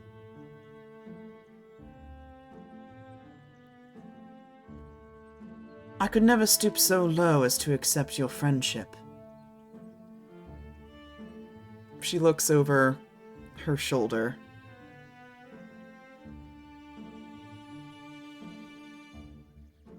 But your hatchet, I would suggest not burying it too quickly.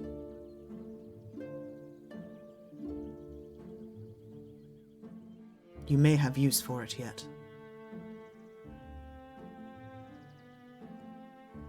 Very well. I thank you for your time, and I do hope that you'll enjoy the play.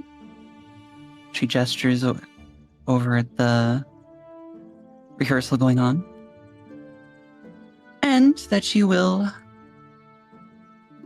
hopefully strive to redirect your care and attention towards those who do deserve it. She gives a scoff. You're not my mother. No, but maybe that would be a good place for you to start on my advice. She turns back to the rehearsal, acting like she's watching that instead, but you can still see the impatient wagging of her tail, which leads you to believe she is in her own thoughts more so than actually paying attention.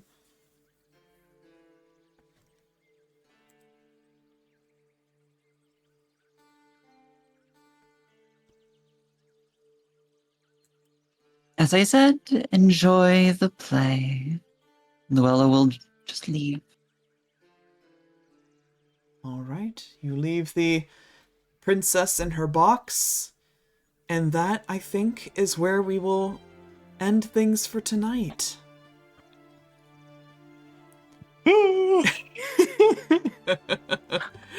Thank you all so much for playing. I hope you had a great time.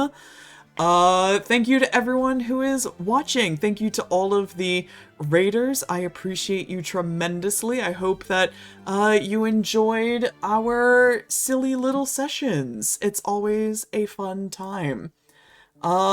This is my last stream of the week on my own channel. However, tomorrow is Comet Tales Day on Oliver Oswald's channel. So if you want more D&D goodness, definitely check that out at 4 p.m. EDT. Lily and Vesper will also be there, so it'll be a fun time. But yes, have a good night, everybody. Thank you again. We will see you next time. Have a very good night and take care of yourselves. Bye-bye! Bye. Bye. Bye bye. Bye.